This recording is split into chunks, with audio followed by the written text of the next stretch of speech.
the fuck up, samurai. We have a city to burn.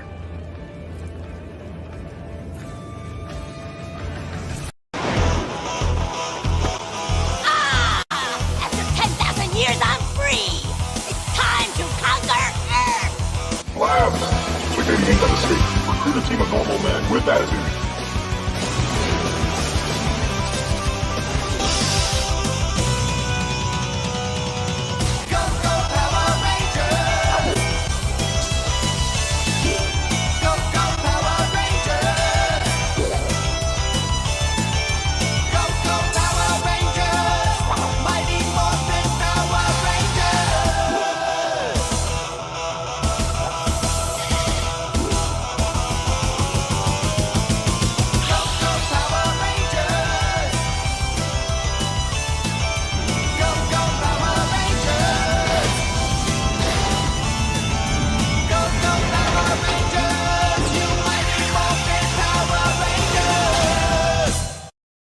And I don't even give a damn about the copyright. You're gonna have to edit that shit out later because they're gonna I don't care. Somebody posted that, and I'm like, I'm playing that tonight. Fuck y'all, I'm playing that tonight. That was amazing. That was absolutely fantastic. In the Twitter thread that was going on, people were like, "Oh my god, this is cringe." It's like, "Oh, this is terrible." Oh my god, if I had to work on that, I would off. But like, dude, that's fucking hilarious. It was absolutely okay. I need to find. I need to show you. This is proof. Oh, hi, chat. You know Hello, the meme, everyone. you know the whole idea that the left can't meme. Okay. Yeah. And did they take that chick from the Sweet Baby Inc. chick and put her face on Rita Repulsa? Yes. That's Kim Belair. Let's see where. Okay, is this the? I gotta find the original thread because it is shit. God damn it. There it is. Okay. I got it. So, the woke crowd, I hate that fucking word. They decided to put a meme together against people like, well, let me show you. And it backfired like most of them do. All right. Absolutely backfired because this is absolutely hilarious. Okay. Now, if you're familiar with all the nonsense going on Twitter and Gamergate 2.0 and all this other shit, Smash JT Super Radiation Master of the TDS, which is not Trump Derangement Syndrome. Wait. There was like a total defense. Wait. Was there like an actual like evil? No. Okay. This is totally a meme. Master of the TDS Deforestation. Kabrutus Rambo is smog. Hypnotic is toxic, which is, that's the meme for him. Vera Dark is hate. By your powers combined, I am Grums. And I'm like, this is fucking hilarious. And I was like, oh, it's the Wonder Twinks. I even share that. It's like, this is just too funny. This is proof that, Okay, so I know I did watch a little bit of Captain Planet whenever I was younger. So there was actually not like an evil Captain Planet, was there? Or I don't know, and I don't care. It's irrelevant. You don't understand. These are all the bad guys trying to combine into Grums, the big bad guy, and it's like, y'all don't know what. Like, it's hilarious. Like I would. Oh, okay, Steve says yes, there was. Okay, so a toxic revenge or whatever it is, Captain Anti-Planet, Captain Pollution existed for like a two-parter. Okay. Hello, John. Hello, Steve. Hello, Apathy Tales. My goodness, I was going to get there. I was like, I'm sitting here laughing at stuff. So, anywho, I was being Bienvenue, welcome, come on in.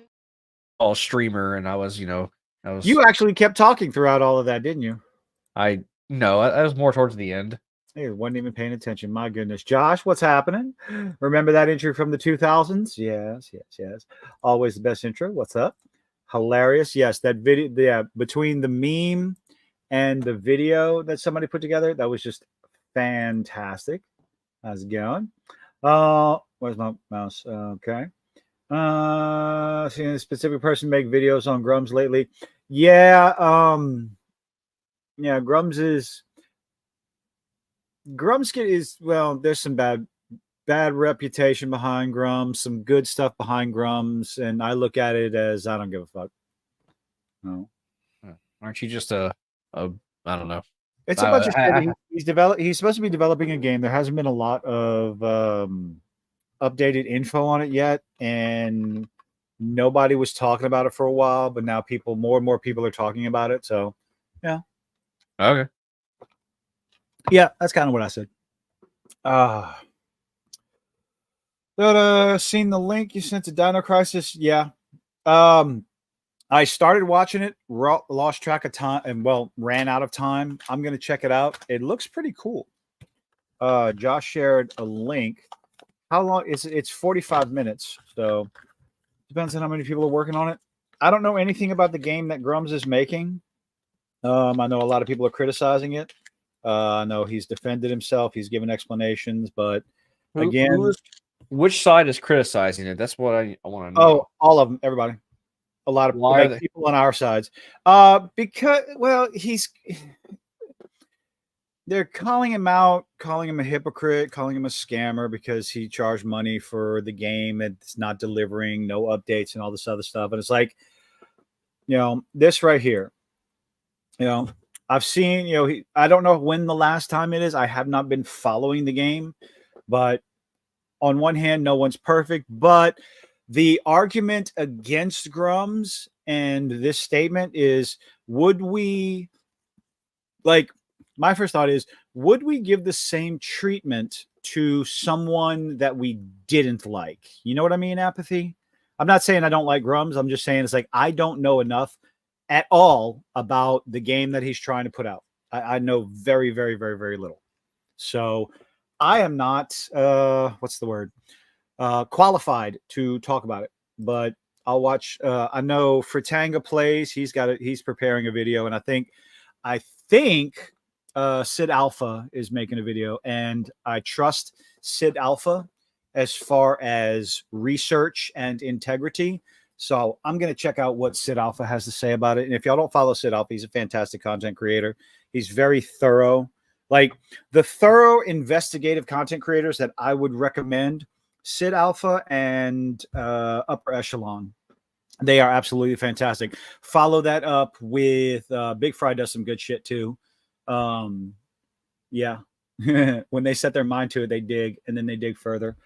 I don't have a horse in the race. So, I don't sit there and idolize. Like, I don't idolize everything that Grum says. I don't idolize anybody says. I listen to what everybody has to say and I pay attention. Yeah. He does get some good info out.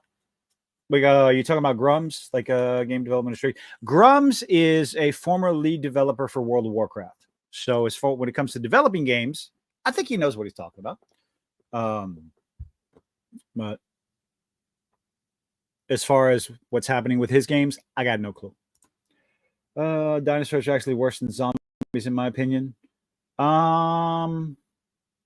Well, dinosaurs tend to stay dead when you blow their face when you shoot them.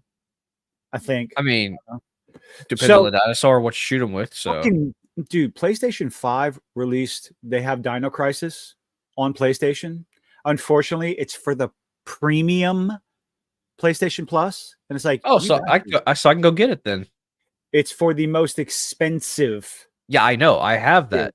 You bastard. No, my cousin, he came into some money and he wanted me to play a certain game with him. I was like, I don't really want to buy the game. He's like, well, it's free for this. It's like, I have the basic. He goes, well, here, I'm gonna pay for it for you for a year. You can delete it after once you've downloaded the game. Yeah. Well, so my cousin gave me. How it works. If you're not paying for the service, you don't get to play the game.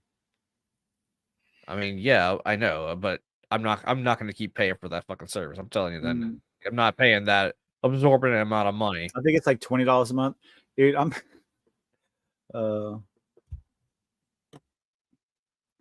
Dude, last time I played Dinosaurs was PS1.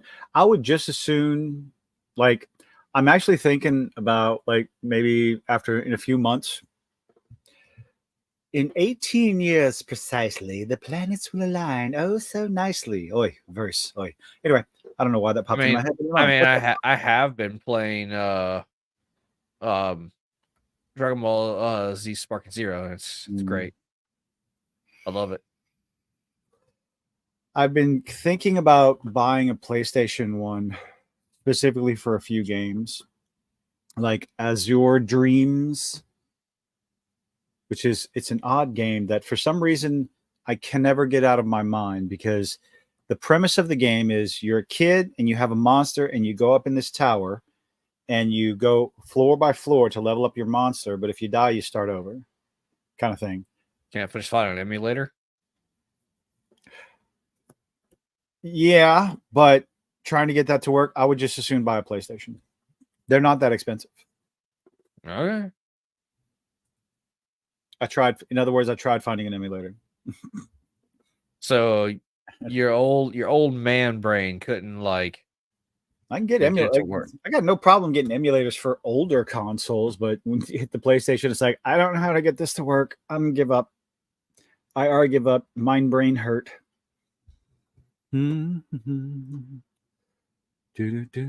So shall we get into Grizzy? Because I want to get the garbage out of. I want to get the fucking garbage out of the way. I don't know. What did you? Okay, so we'll start with Agatha. Tilted brain.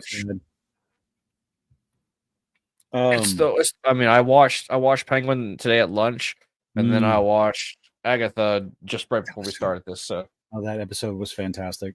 Oh yeah, no, I have some words to say about a certain scene that my fiance really loved. Just like how accurate they were to it. Oh, we'll get there. We'll get there, and we'll even put the spoiler thing up. Not for Agatha, because fuck that show. I think people are going to start to think you don't like Agatha. I don't care about Agatha. It's boring. Actually, this episode made me go yay because they killed everybody, but they're all going to kill everybody. Yeah, I know they didn't kill Aubrey Plaza. Shame. Well, no, that's a good thing. They didn't kill Agatha, so that's the problem. Look at you, Joshua. Joshua. That's a good way to get yourself timed out. Don't do that. Okay. No spoilers yet. We're talking about Agatha first. Let us put the spoilers up. Don't like shame. Oh, Louisiana man brain. Hey. What's that supposed to mean? It means you're old. No. I mean, I have a 3DS, so I don't need an emulator. Crashes and don't do that. Shame. Oh, Louisiana man brain. I like that. Well, no, I can't. I don't feel like doing accents right now. Okay. So, Grizzy shows Agatha episode 5. I didn't watch it just for you. Okay, so to be fair to Joshua, that's really not much of a spoiler because you kind of had the idea when not spoiler talk. Not spoiler talk, but did you since you didn't watch the movie, actually a lot of this shit was revealed to, not this specifically thing, but it was some of this was revealed to you in the movie, like the pieces of the puzzle pieces were there if you watched the movie. Okay. All right. So, yeah. And since Kilta didn't watch the movie, I'm going to watch the movie. Leave me alone. Sure. He's not going to watch the movie, folks. Eventually. Maybe one day. Tomorrow. I don't know. So, fair enough. It was, I mean, the fact that, yeah. So anyway, Agatha. We're going to talk about Agatha. Oh, good Lord. How the hell did I? Let's watch Grizzy because that'll be more entertaining. I got so excited. I was like, yay, it's Agatha Day. And I was feeling like witchy and Halloweeny. Why you? I think you used the wrong consonant at the beginning of that word. Or maybe is that too harsh? Maybe that's too harsh. Not witchy, but What an incredible. God, that woman. So we have again episode theme. Okay. The theme of episode 5 is slumber party, y'all. Fucking it's Stranger Things. No, it's a slum. No, each one of these is they're themed. I know, but it's basically straight. It's the same. So 1, 2. Let's see. Wine Ant, Groupie, Slumber Party. Was there another one? I Did mean, they get episode on brooms this episode? what? Yes, they did. That was this episode. It's all kind of like fucking melding together. It's just bleh. It's hurting my brain. Oh no cat house yet. But I called it. It's gonna happen. I'm predicting it. What now? I didn't say anything. Well, episode, witches. My goodness. Do it again. I like it. I think with What the fuck What? is that from? Hold on, Grizzy. What?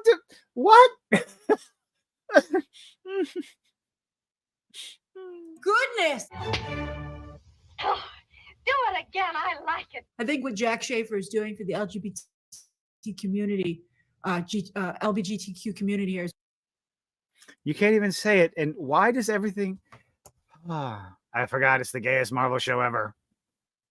Why is that always part of the advertising and the marketing and the praise and everything when you should be talking about the story, the characters, the plot progression, the world building, and all that other stuff? But no, you want to talk about how great it is for the LGBTQ plus community. Oh my god, like it just it's getting tiresome. It really is. But it's the gayest one ever. That's how they gotta advertise it. No. It's the gayest Marvel show ever. You got to get the voice right. You can't sit there and talk about Agatha or the Acolyte unless you're talking about how absolutely gay it is. Fucking perpetual. I don't know. Is it because he smokes a lot? Or does he take so much dick slamming in the back of the throat?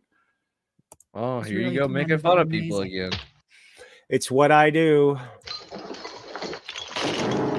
Maybe I should just start doing it more often. Just absolutely be the most insufferable me I can actually be, and just make fun of people.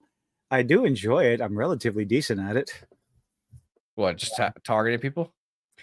Targeting? No, I would never target anyone. Attacking people? I mean, unless of course you're talking about fucking Grace Randolph, who just is a massive target. You can't miss her from a mile away with that hair, with the bleached hair. I mean, it has gone to her brain. So. Oh, it's gone deep into her brains. I'm sorry. I know I'm not supposed to hit a chick, but I gotta tell you, it felt good. I mean, Also, I am living for the queer representation in What the fuck are they talking about? The queer representation. But they didn't. There is no queer. They're not doing anything gay in the show. The closest thing that they're getting is Agatha and Aubrey had a fucking history. That's about it. It's Lady Death. She's Death. She is Death. Is that confirmed? It pretty much, yeah. She's Death. She is Death. If you pay attention, they've already hinted at it a few times, and yeah, the Funko Pop of her is Death. Oh, so they're finally bringing another Celestial in. Well, this is like the second time they've announced Death, so because Death was technically in Thor: Love and Thunder. She was represented in Nobody Love watched and Thunder. that. I did. I'm sorry. I feel bad for you. When they went to go find when they went to go find Eternity at the end. No, not Lady Death. Death. Lady Death is some totally other white-skinned, hot, big titty chick wearing chainmail and stuff like that. No, there is only one Death in Marvel. Well, Josh said Lady Death. Like those. That is Lady Death. That's the same character. That's the same fucking character. There is Death. That's smoking hot. Wait, bikini, like white hair, pale skin. That's not how she always looks in the comics. Sometimes she's literally just a skeleton. Look in the comics. Jesus Christ! Look, there is literally there's Death herself, and then there's like avatars of Death, which you have like Hela, the goddess of death from Norse mythology. They are extensions of her. Do you think it would be bizarre if all we ever did was compliment how heterosexual these shows are, and complimented how, oh, that was a wonderful cis-normative relationship, and oh, I love the heterosexual representation in this movie. Do you realize how fucking weird that sounds? Yeah. And just I don't and know. then we have these gay as fuck dudes felt good. No, I mean, like it's such a superficial compliment. I'm sorry. It's not. It's what you are. It's not who you are. I don't know. So I am I know who Death was. I know, Josh. living for the queer representation in their show. But why? I'm gonna slap you. I'm gonna slap you. Slap you. I love that episode of South Park. What is going on?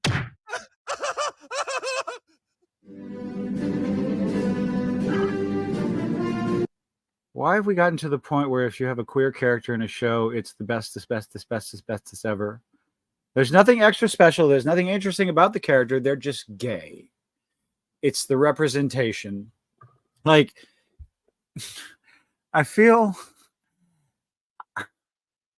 like I literally feel like my brain is just a broken record that just keeps skipping and skipping and skipping and skipping, where it's just, can you please make a fucking good show first? Like, that's it. Like, No, I don't know. Do The Penguin. Holy shit. Anyway. Which, it's one of the, it's the first time in a really long time that DC live action is actually outdoing Marvel live No action. shit. Yeah, but well. Oh, how the turntables have turntabled. But here's the thing: it's a very low bar that Marvel has set.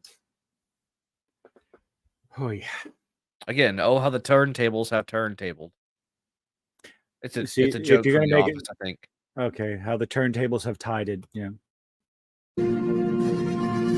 Yay. Darkest hour, wake thy power. So this. She's his beard. I guarantee it. This is the darkest episode. Jesus Christ. Eric Voss is doing fake reaction videos now. Something tells me this isn't going to go well. your whole aura is actually that of a pussy or a kiss ass. The Salem 7. The Salem 7. Yeah. Yep. Interesting names for their group. I mean, is that from the comics? Let me go. I'll go do some research while you're. No, let Steve do it. Let's keep watching this. No. Oh.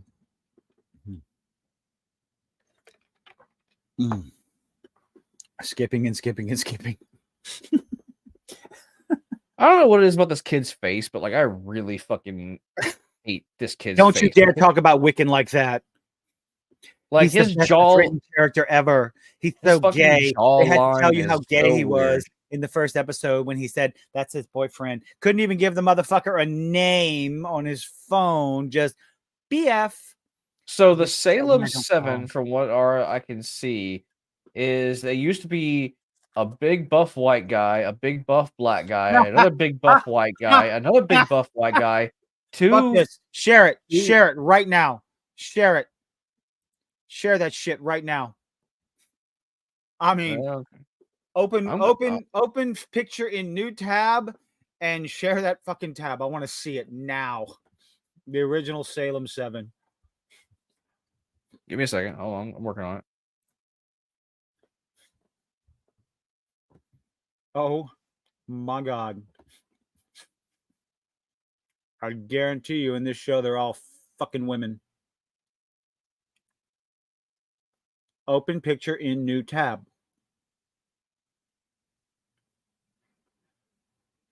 I mean, you have no idea how to share shit, do you? I'm sharing it right now. Right click. Open image in new tab. I don't want to see any of the rest of that shit. Right click the image. There you go. This is just one of them. Okay. One variation. Yeah. 1977. It fits. Yeah, that definitely fits for the artwork. That's the same. Wow. What else we got? It looks like it's been a. You sure these are Guardians of the Galaxy? That is definitely not Guardians of the Galaxy. Here's the other. Wait. What's that first one? This first. You can't see my cursor. I don't know what the hell I'm doing. This one? Jesus. No. Back one. That long picture. You can't see my cursor. Oh my God. This one? Yeah, that guy all the way to the left in the red unitard. Right there. You zoom. Okay, what is he? A Minotaur? He looked like some other character that I don't. Looks like something like that. They're not going to look like that in the show. That's guaranteed. Group of magically mutated superhumans, all of whom shared the same wow. They shared the same father. Nicholas Scratch got around, huh? They all lived in New Salem, Colorado. Nobody cares about this kid. Nobody's going to give two. Yeah, nobody cares about the Young Avengers. All right, cool. Let's get back to this nonsense.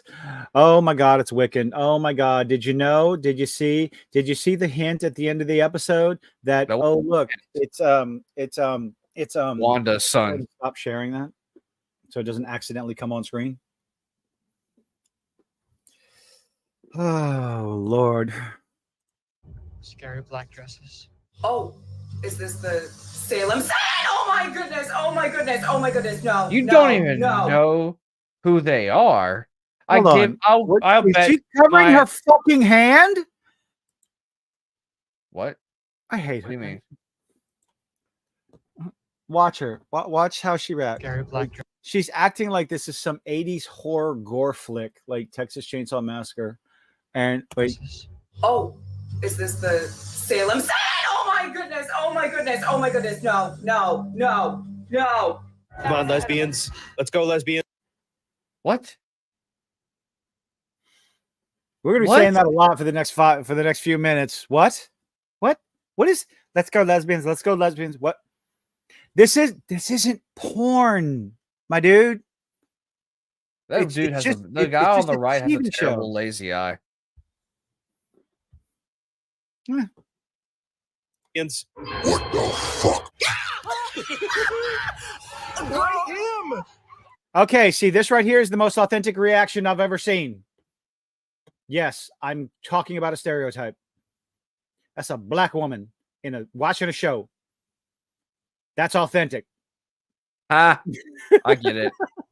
Anyone who's ever been to a movie theater knows. It's called a stereotype joke, ladies and gentlemen. But yeah. Oh, come on, Grizzy.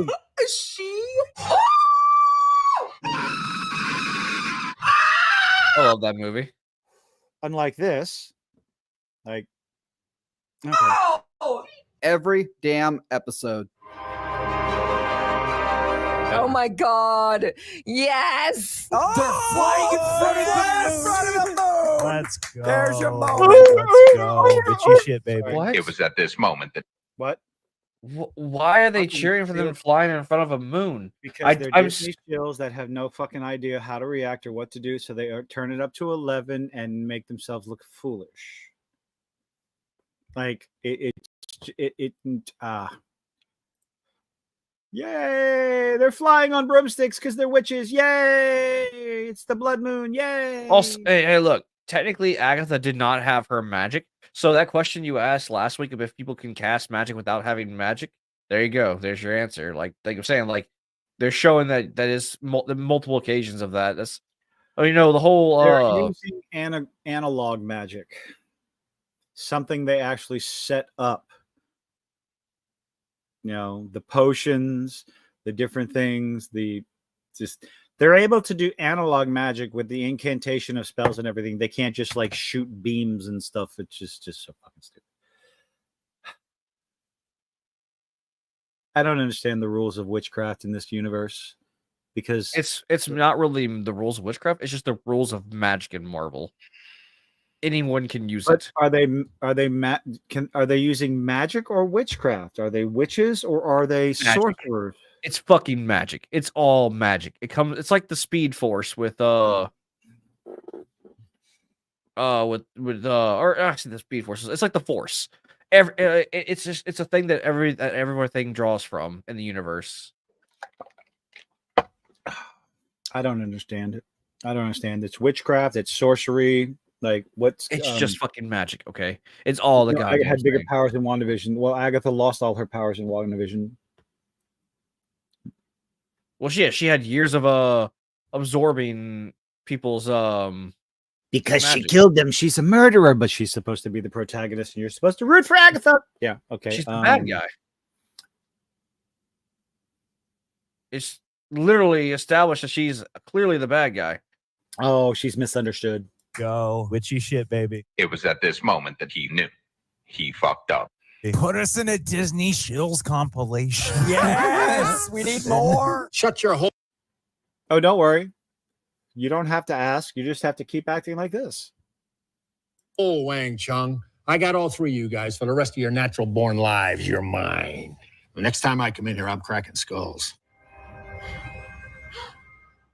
Lightning bolt's gonna hit you. Or like a pterodactyl's gonna come out.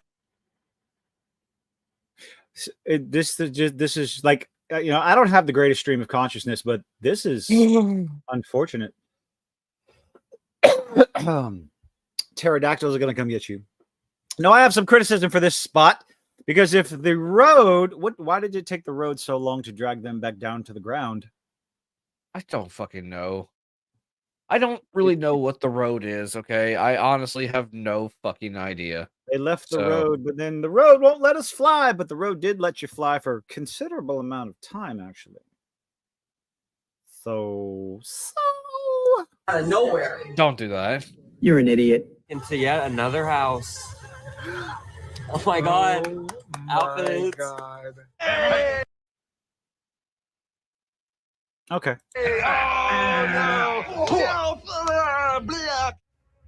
We have to Ouija. Let's do it. Let's Ouija. I've got myself a Ouija right now. Yeah, well, you're a cock-sucking little piece of shit. I mean, that wasn't exactly a terrible joke. A for effort, maybe? Ouija. It's not Wedgie. worth it, dude. Ouija, Wedgie. Look, I'm trying over here, okay? But it's just a terrible show, okay? Will you let go? What? No. Yeah, but that didn't matter because it wasn't important to the plot. So that particular part where she took her hand off the thing didn't matter. It made absolutely no point. It served no purpose. Get a hold of yourself. Say goodbye. Say goodbye. Goodbye. No.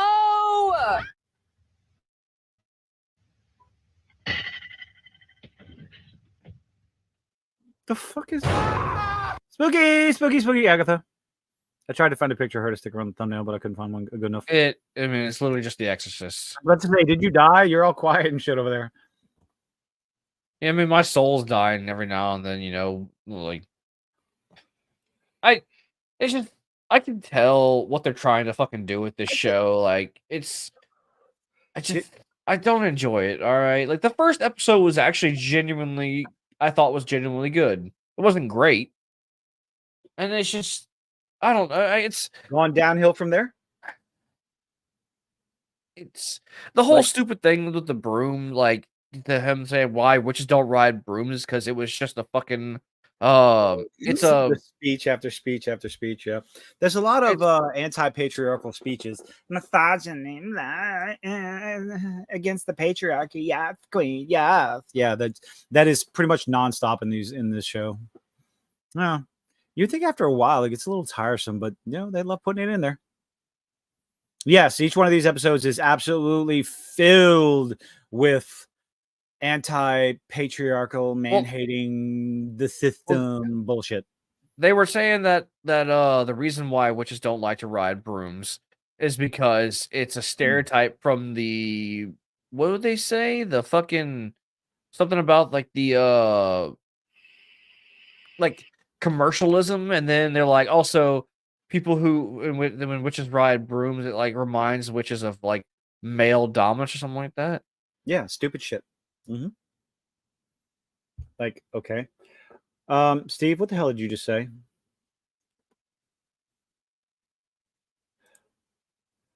Liked you the video in movie talk so you can use it later. Huh?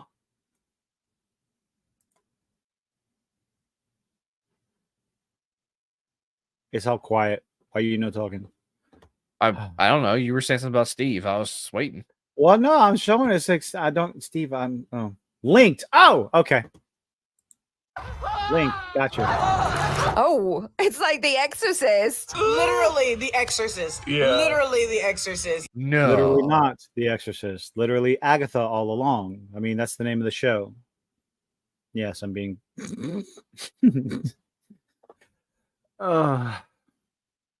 So okay, so I don't think this episode is absolutely terrible once they get inside the house.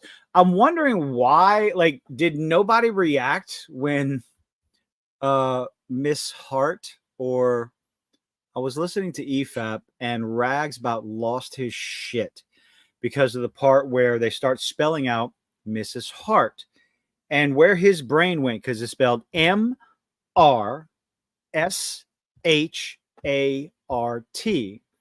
Mr. Shart. And he could not stop laughing for a good 5 minutes. It's like, oh, Jesus Christ. And then they went on this whole tangent about Mr. Shart possessing you and haunting you and sharting all over the place.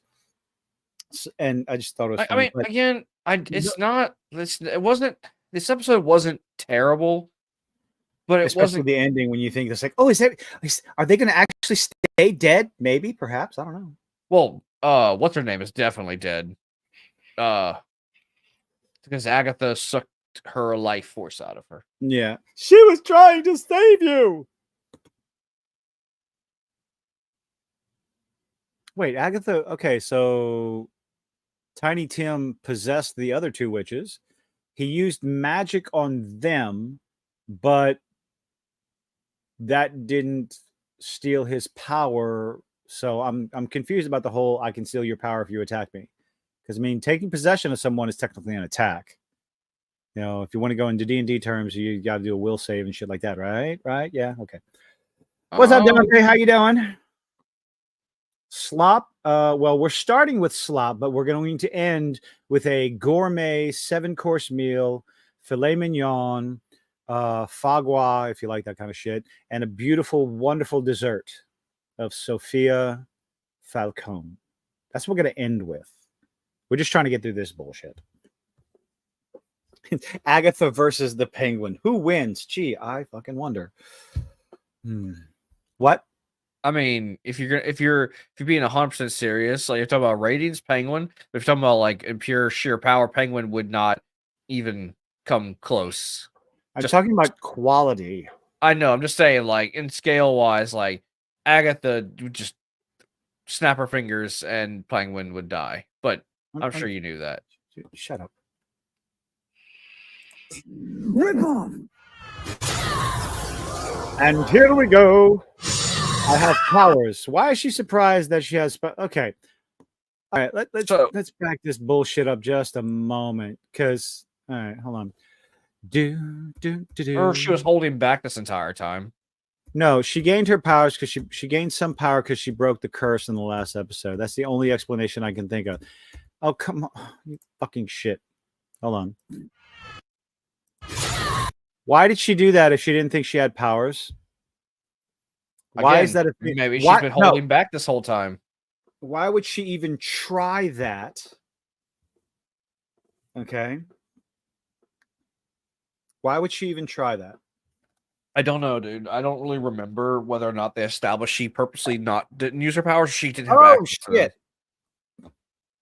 Dante, you're gonna buy a game for me again. Dante coming in with the 50 for the 4-course meal. Thanks for being a good content creator. Thank you, Dante. Thank you. Many thanks.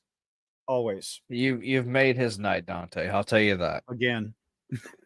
He can go buy food now. You know, he's been on the season. You know, you see, guys, Look, you don't understand. Kilton has been sitting on the side of the road as of late. I pass him at work all the time, and he's out there with his kilt on, raising his leg for cash every now and then. Fuck! Why did I drink something when I knew when you were talking? Fuck. Just and he's got like a sign that says "honk" if you want me to raise my kilt, for money, and he'll just I donate money and I'll put it down. You know what's funny? question?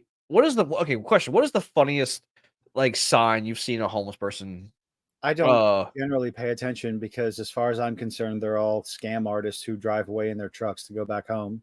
I mean, yes, you're correct. A lot of them around where we live are probably because I've seen them. But I'm talking about I've seen some legit funny signs before, and I have given money just because it made me laugh.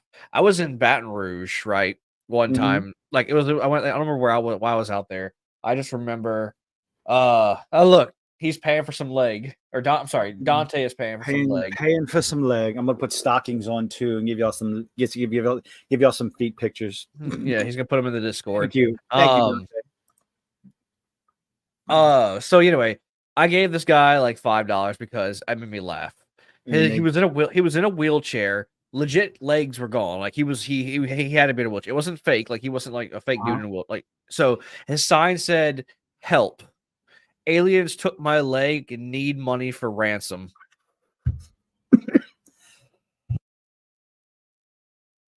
Oh, that's wonderful. It made me laugh, so I gave him $5. So back to these homeless fuckers. I see I need money for feeding the whale on my cat. Oh my god. Oh no. I do. So they all talk about how they don't have their powers throughout the episode, like in the beginning of the episodes and stuff. That's all established. No. They're going down the road to get the black girl doesn't have her power because she's bound it. Remember? The other two are not bound, but they don't have their powers. They can't use. Well, no. Does what's her name? The old lady is okay. Going to see the future. Then it's only the black girl who doesn't use her powers. Why does she look surprised when this works? So let's watch.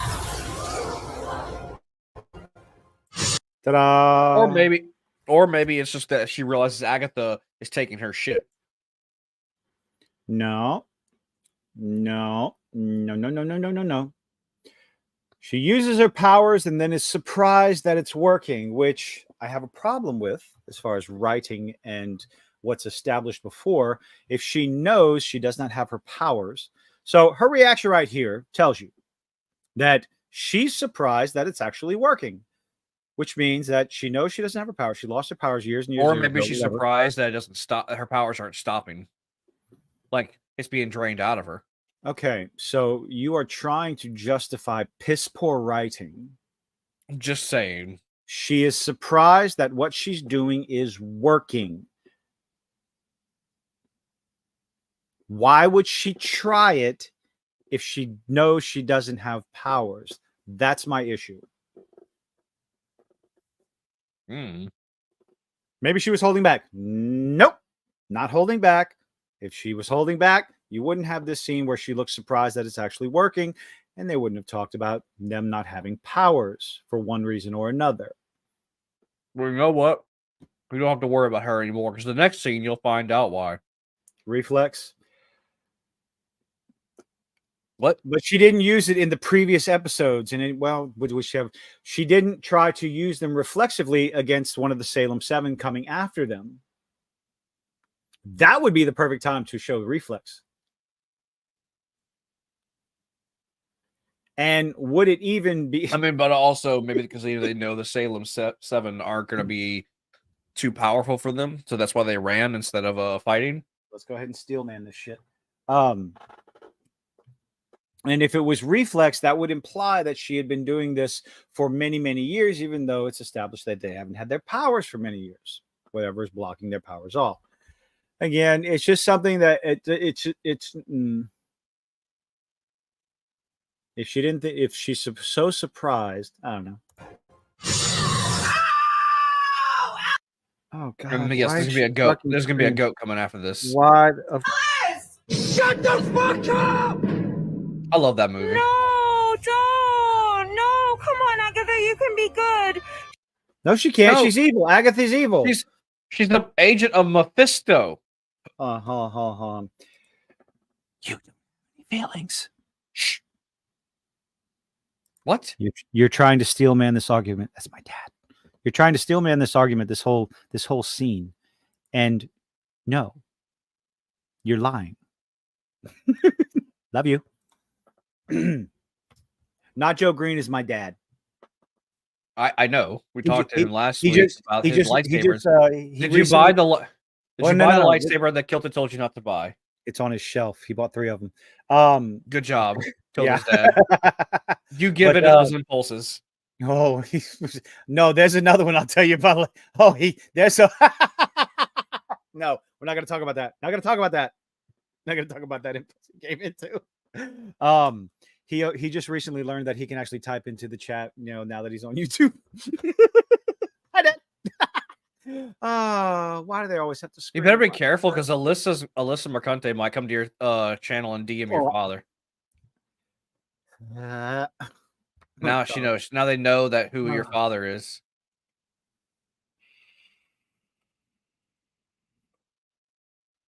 Okay.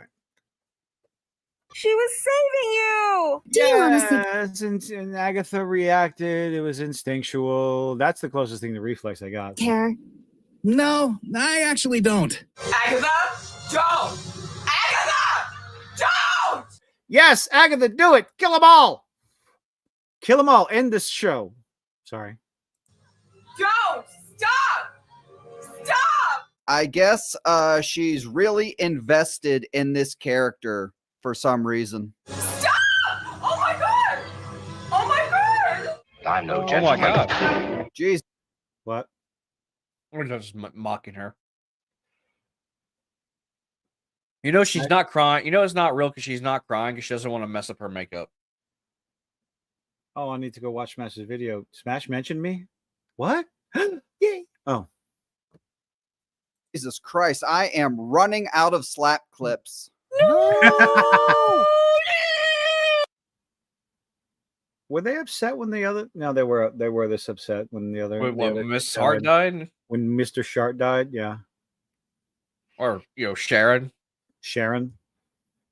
I couldn't help it. We both did it at the same time. No. This right here, you're looking up at like this is all so fucking. This is performative. It just comes across as so performative, and they wonder why they're called shills. Like, I really liked Alex.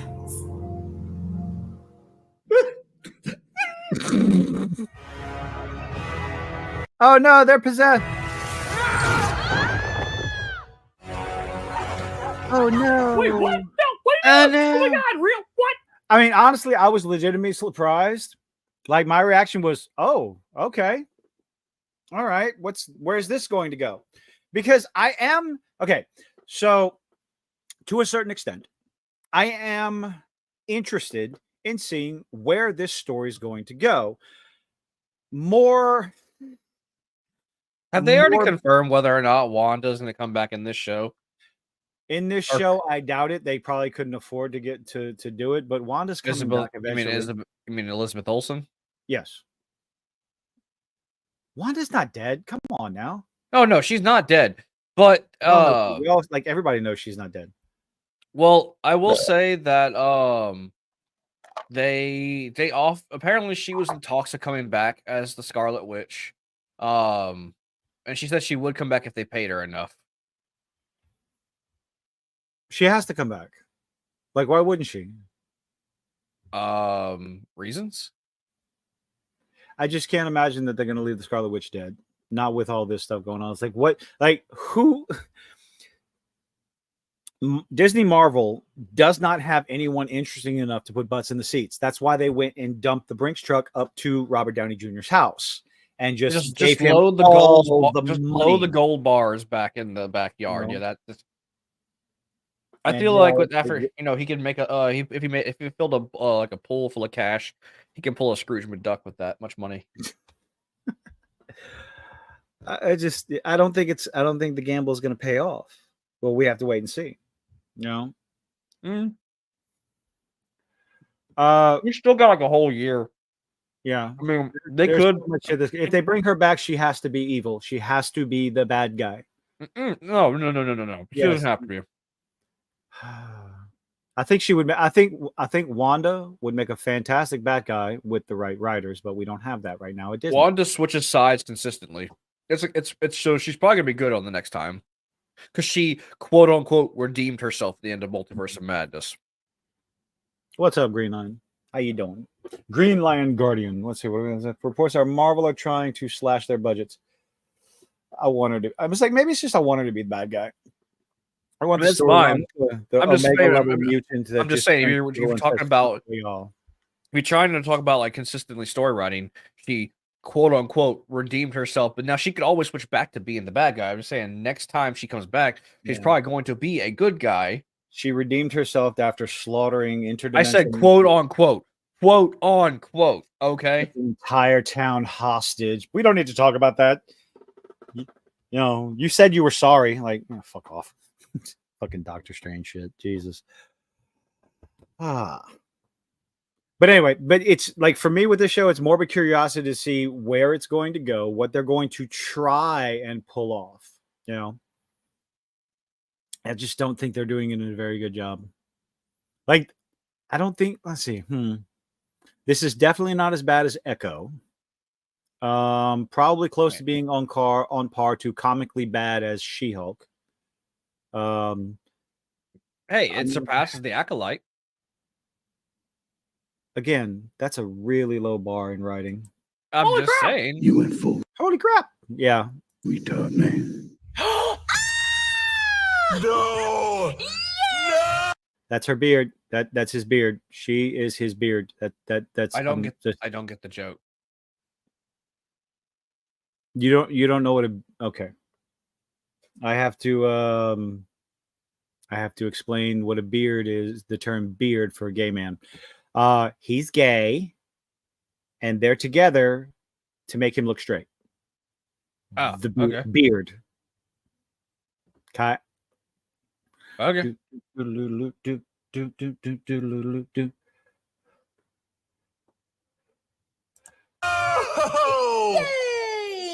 Eric Voss, get the hell out of my video. Don't let the door hit you in the vagina on the way out. Oh, good lord. Why? Why were okay? Because this is supposed to be some big reveal, even though everybody knew that was Wiccan, like before the show, like when the first trailer started coming out. No. What the? I hate the shape of that dude's face. Like, it's not him, the kid who plays Wiccan. Like, the shape of his face is just fucking weird. It's otherworldly. It's alien. It's like too triangular, and his chin protrudes too much. He's got a terrible underbite. You just don't like gay people. That's all there is to it. Homophobe confirmed. That's all. Where is this? You're canceled. That's it. You're done. I would like to know how whatever I said, justifies that. You're criticizing a gay man. You didn't know how the shape of their bone structure. You're criticizing a gay man. That's how it works. Remember? That's how. That's how it used to work anyway. Keep up with the times, man. No. Oh, her. Oh, God. Like, were we the only people that knew he was Wiccan? Like, really? No, they gotta let you know that they're like, they're shit, what the hell was shills? I lost. They're the shill. They gotta let you know that their whole like they can't let you know that they know. Basically, like they want you to believe it. They want you to believe that this is their first time reacting. That or they're just genuinely stupid. When the discussion around the whole thing is like, oh, he's Wiccan. He's Wiccan. If everybody knows, but you're still going to react like that, you're just confirming, there's ways to still be excited while already talking about how, the property is like, oh, it really is him. I know there was a lot of discussion about it. Not sure, nothing confirmed yet, but yes, this confirms it. And you can be excited that way. But acting like this is some big, massive bomb that's dropped at the end of it, like, come on. It's about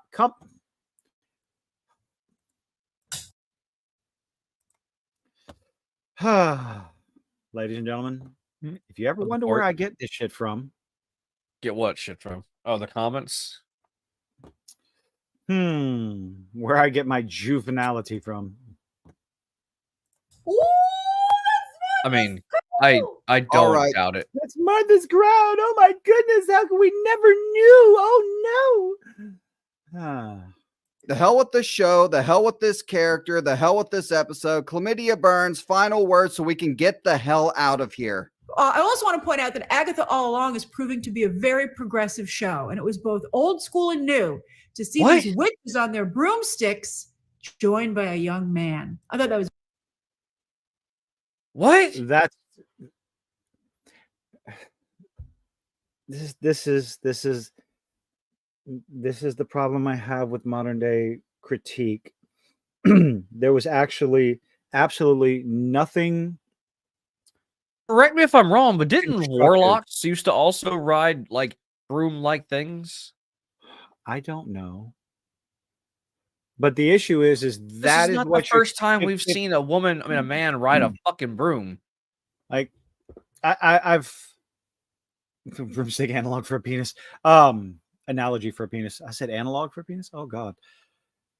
You know, I didn't watch the rest of her review, and I'm not going to. So, if she actually made constructive, like legitimate, constructive compliments and critiques about the episode, well, more power to her. Kudos to her. But when this is your compliment, it was progressive. It had a guy on a broomstick.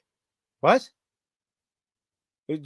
Like, what does that even mean anymore? Why can't we just make it entertaining? Don't you mean make it fun first? It's just make it entertaining. Make it make sense. Be consistent. Have continuity from one episode to the other. When the rules you set in one episode follow through to the next episode, instead of skipping an episode when you're trying to bury Mr. Shart on the side of the road, you're going to use a shovel instead of just tossing her into the fucking side because you're doing the same goddamn thing. Absolutely complete and total lack of any sort of just consistency in this. I love how you really feel kills over and over and over again from one Disney product to another, episode to episode to episode. You cannot keep shit straight. So you making it look like there's no intelligent showrunner keeping track of things, allowing communication from different writers, different directors from one episode to the other. And what makes this so much fucking worse is just how amazing the Penguin is. The episodes up until now, they have different writers, different people in charge of handling the show. But you have a single fucking showrunner who is paying attention, unlike what we're getting from everything out of Disney, who couldn't write a fucking good script if their life depended on it. And it's tiresome. Jesus fucking Christ. You have 5 episode, in one episode, you establish if you go off the road, it's gonna suck you fucking down and you're done. Next episode, we're gonna use a shovel and dig and not gonna have to worry about any goddamn thing whatsoever. And then at the end of this episode, toss them off to the side, sucked into the ground, no problem. It's like they set these rules and they follow them only when it's convenient for the fucking plot. And that takes people out of your story. It takes people out of the writing. People notice. Because all these writers do, they act like from mainstream Hollywood, they write this shit as if the audience ate pink chips. Room temperature. That's how they treat their fucking audience. You know, I genuinely wonder if Disney is so far out of touch with their audience that they think this is how we actually react. Like they think the shills is how the general us react to this stuff. Jesus fucking Christ. I want more shit like Arcane. I want more shit like the fucking Penguin. I want more shit like the first Dune and the second Dune. I want more shit like Deadpool and Wolverine.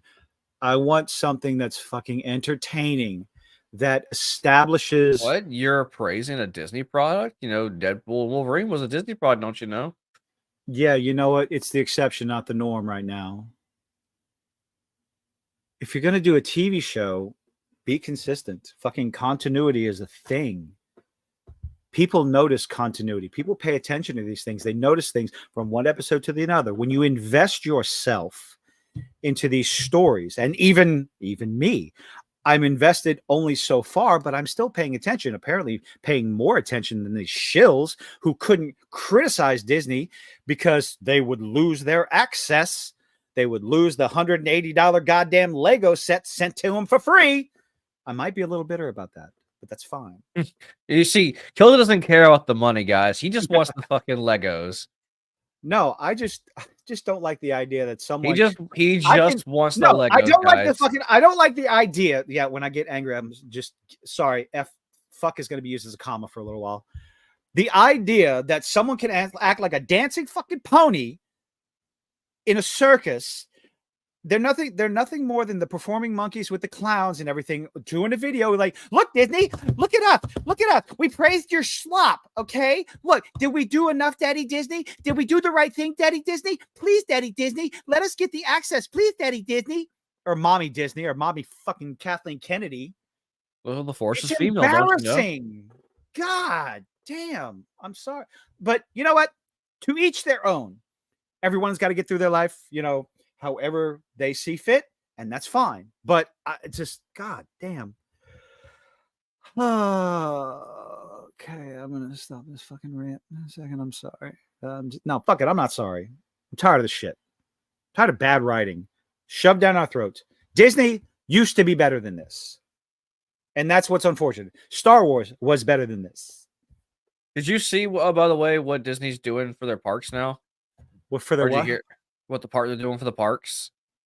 Oh god! Like what? the price of admission has gone up to $200 per person, and now there's a new they've changed the fast lane to no longer be called the fast lane. It's called the lightning lane, and there's they have raised the price to lightning lane memberships to $400 a person, so you can get on the rides, quote unquote, instantly.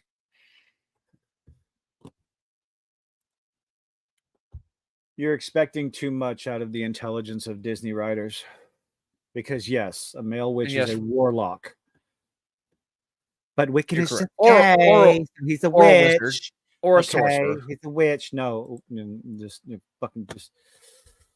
A male magic user goes by many names. It really doesn't. It's very powerful. And I bet it moved a lot of people watching the episode. Yeah, fucking bowel movement. Oh, you want to listen to it again? Sure. No, I don't want to listen to it again. No, fuck you. To see these witches on their broomsticks joined by a young man. I thought that was very powerful. Now, to be fair, she did not call Wiccan a witch. Okay, so be fair. Did she just assume his gender though? You see that fire extinguisher there?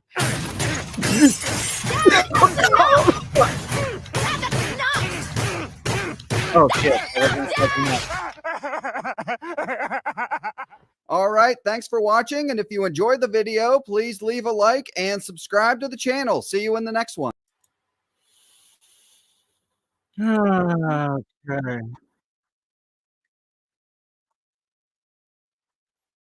That was fun. That was fun. So pretty much the episode was them running from the Salem 7, hopping on the witch's brooms and flying through the air. And then the road said, no, you can't fly up there, even though they were flying for a considerable amount of time. Pulled them back down to the road. The house shows up. They go in. Maybe Death has some.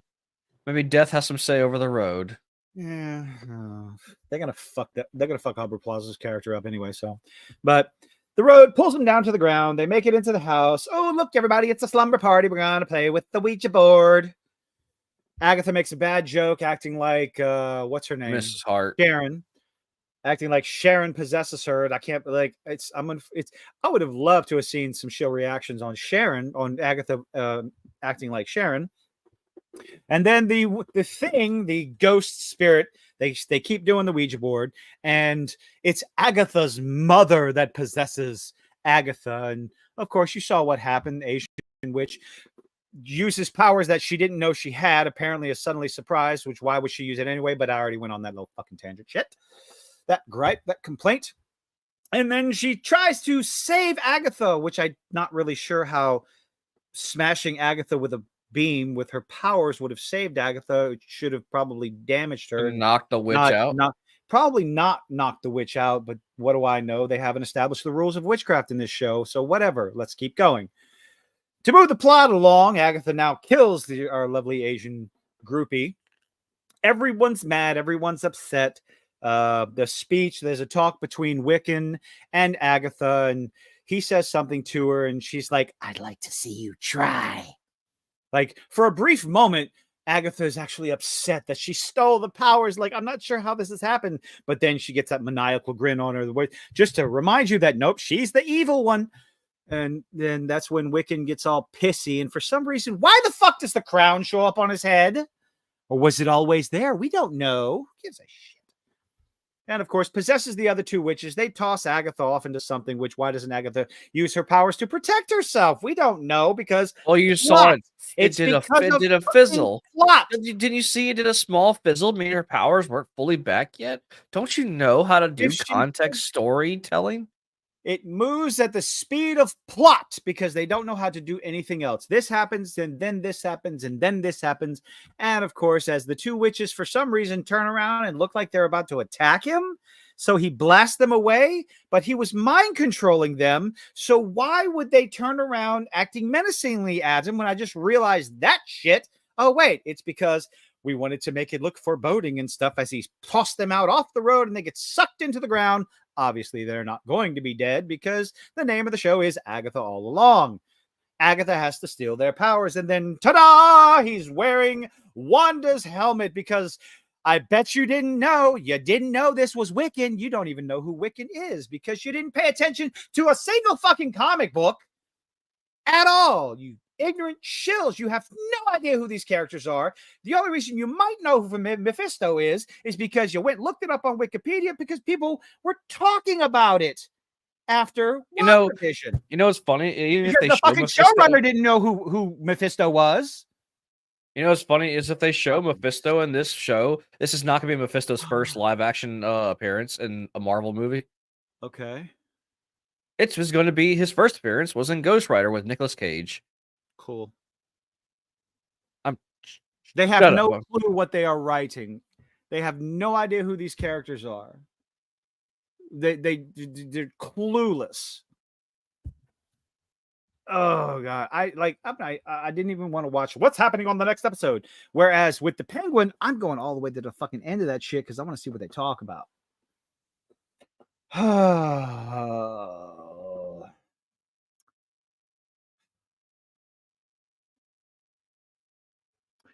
Not the worst episode of the series, but still not just. No. What's your worst episode then? Oh, fuck the wine bullshit. The second to the third episode? Like the rest of them, pretty much. Don't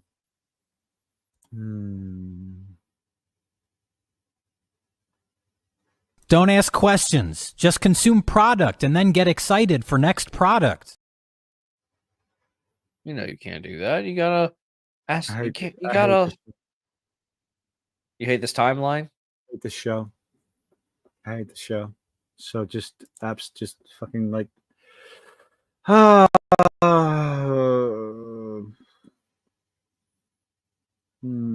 They try to insert characters with no respect to the B-listers that are already there. They have no respect for anything, like any of the lore, any of the backstory of these characters whatsoever. They just go, oh, I'm going to do this. I'm going to do that. Well, Agatha's a witch. And, they made a show about Agatha. Like, the theory is they made a show about Agatha because people liked the song. It was Agatha all along. Like, what? That's not how you. Ugh. No, I'm sure this was planned like ahead of time. I didn't say it was greatly planned. I'm just saying it was still planned. It wasn't because of the Agatha All Along show or a song. Episode 4.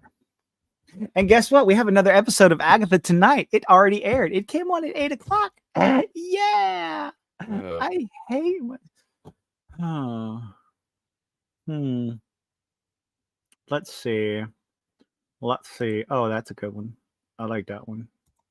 You wonder if I know it's probably not going to happen, but I wonder if Vision's going to even make it appear in this because that's technically his father.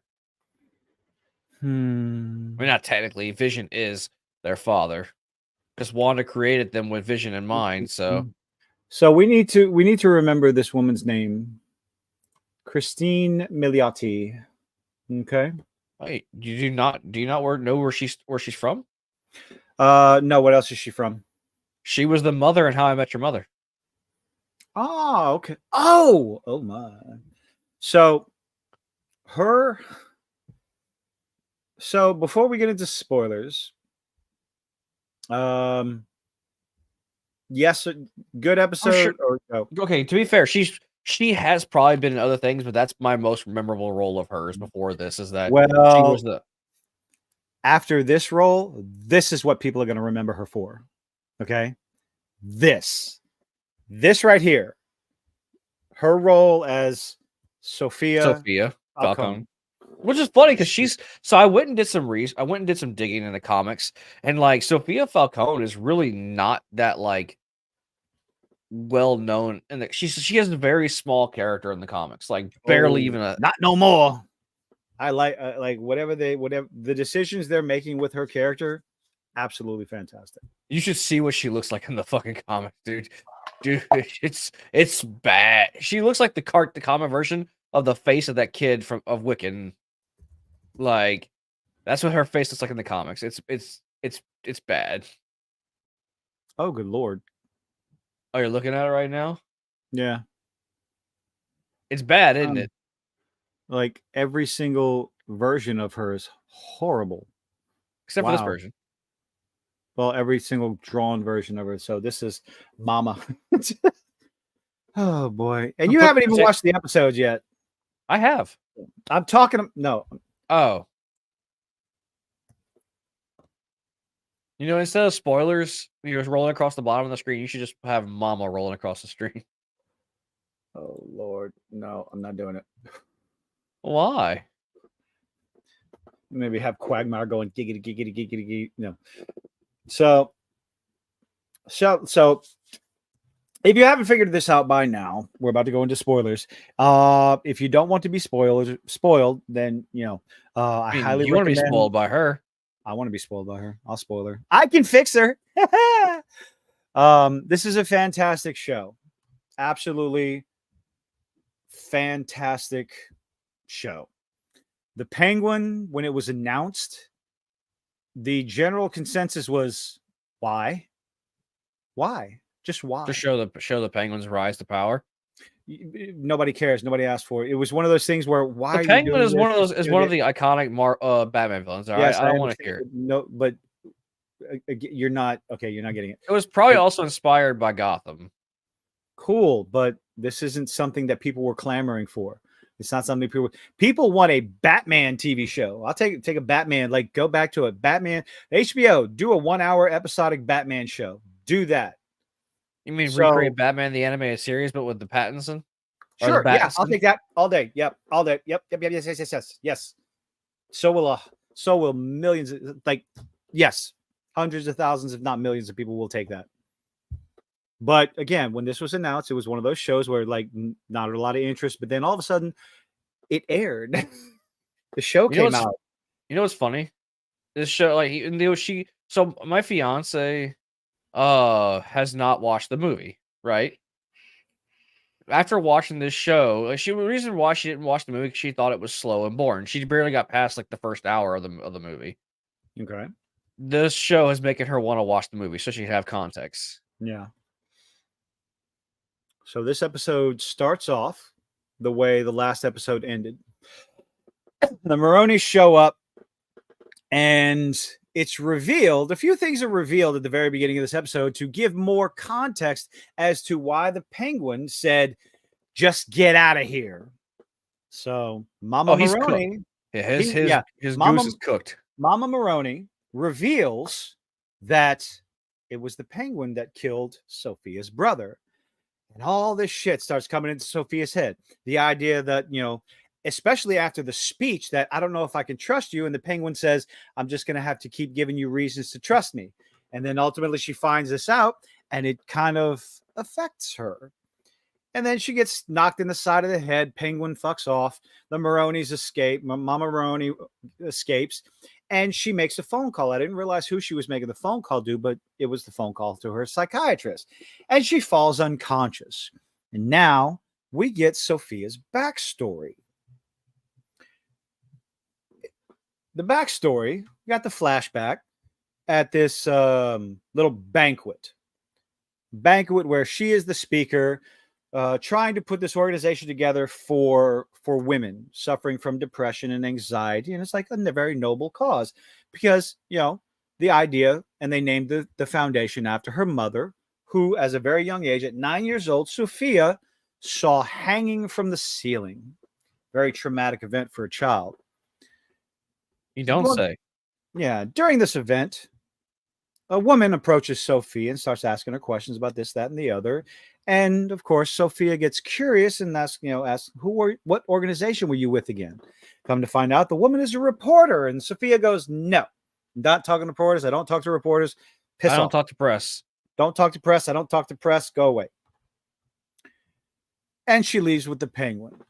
She's still a little wonky because I think the reporter also brings up her mother. The reporter brings up all these girls who hung themselves, and it seems to be a little bit questionable. A pattern. And, a pattern that's discovered. I can't Which, remember what... if you watch the movie, you would see where the pattern came from. Gotcha. So, well, I can't remember exactly the interactions that. Was it talking about her dad's birthday? They were sitting down to eat, and just all these different ideas start going through Sophia's head, and remember, all the memories and everything. Talking to her dad after her brother leaves to go do whatever. What it ends up happening, after a few suspicions, she goes and decides to meet with the reporter in the middle of the night with the penguin as her driver. The reporter showing her all these pictures of all these dead women, all these dead prostitutes, and the similarities, how the reports were self-checkout, but the ligature marks on their neck look like they come from a strong man's hands. Suggest a struggle and a fight. And I was getting there. And it shows pictures of their fingernails, which triggers another memory in Sophia's head.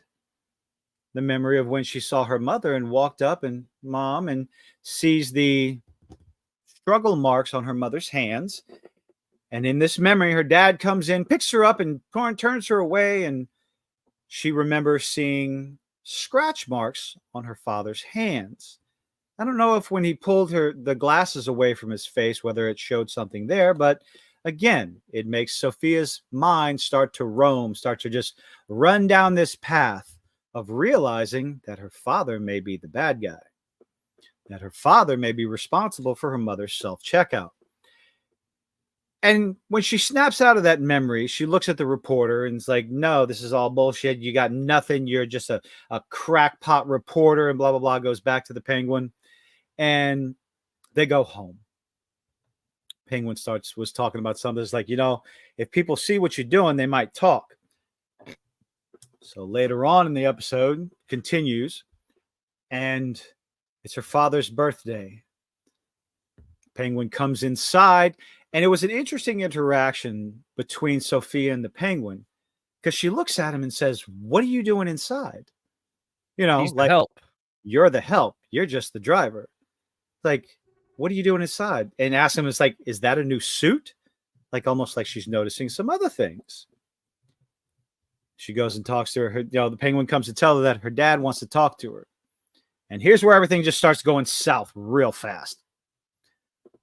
So in this scene right here, my fiance actually stopped and gave a long talk about it because she said this is like being around her father.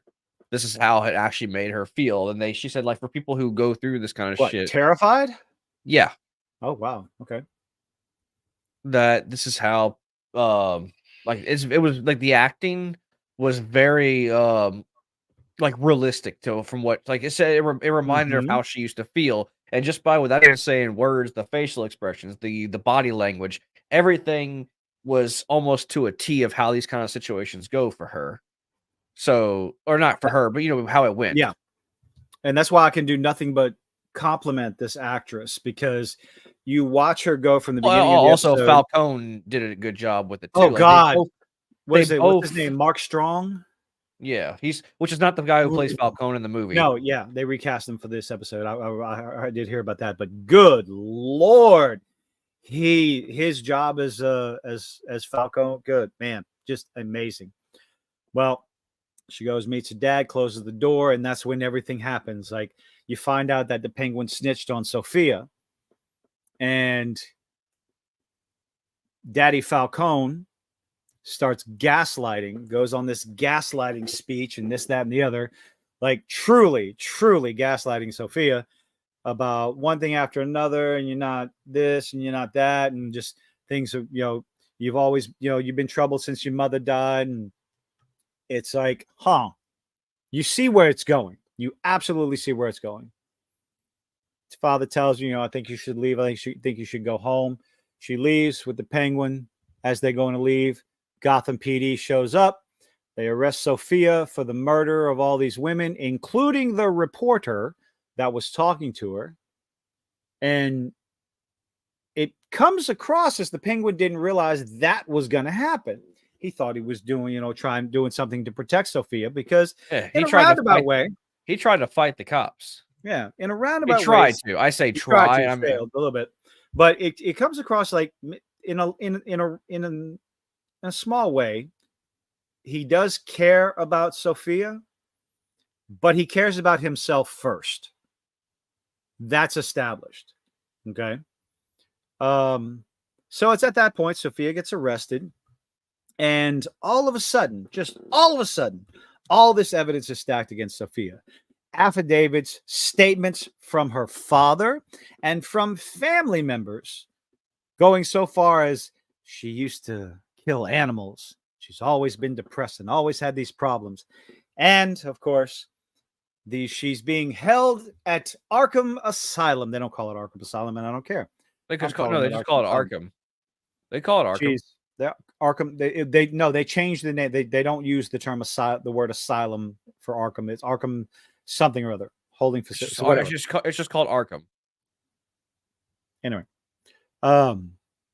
so she's going to be held for observation in Arkham until the trial. That's 6 months away. So they dub her the Hangman. Killed all these women. Send her off to Arkham. Obviously, she knows. We all know what's going to happen. She's then put through 6 months of absolute hell, where the doctor there, obviously under contract, been paid off. Obviously been paid off. Electroshock therapy. One of the first things that happens to her in the mess hall is one of the female inmates happens to be unchained and proceeds to beat the crap out of Sophia. It's systematically breaking Sophia.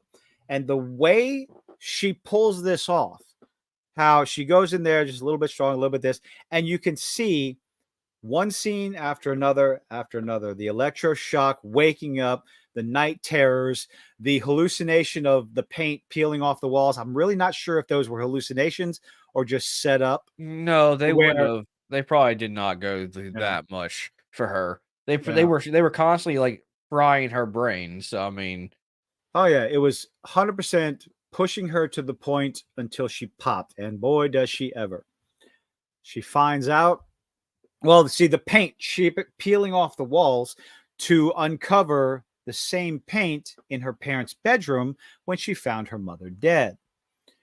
After a while, I don't think they went that far into it. So, well, the 6 months goes by. Her brother comes to meet her to give her the good news that the judge is not going to trial. The doctor says she's not fit to stand trial, and she's stuck in Arkham, and she ends up staying there for 10 years. And she snaps right at the end because Magpie, they introduced Magpie. They introduced Magpie, who is a DC Comics villain, where this crazy chick who just keeps talking in the ear, just like this little crazy thing. And she says something to Sophia at the table, and Sophia just looks at her and just she's lost it by now. She's been feeding the doctor information. Yeah, she thinks that Magpie has been feeding the doctor information that in exchange for their candy, as in her drug. the drug that Sophia gets manufactured to sell on the street. And she proceeds to grab smash Magpie in the face with the tray, grab her by the hack of the head, and just bang, bang, bang. Blood everywhere. The doctor's standing there. Of course, he's smiling because he got exactly what he wanted. And Sophia turns to him and says, I told you I didn't kill anyone. Was that what she said? I was innocent. She said I was innocent. I told you I'm innocent after she just bashed some chick's head. She ain't innocent no more, but I mean, innocent no more. So she spends the next 10 years and goes from that flashback to waking up. And who should be there but her counselor, who you find out was her doctor, who watched it all happen and then feels bad for her. And feels bad. He's medicating himself.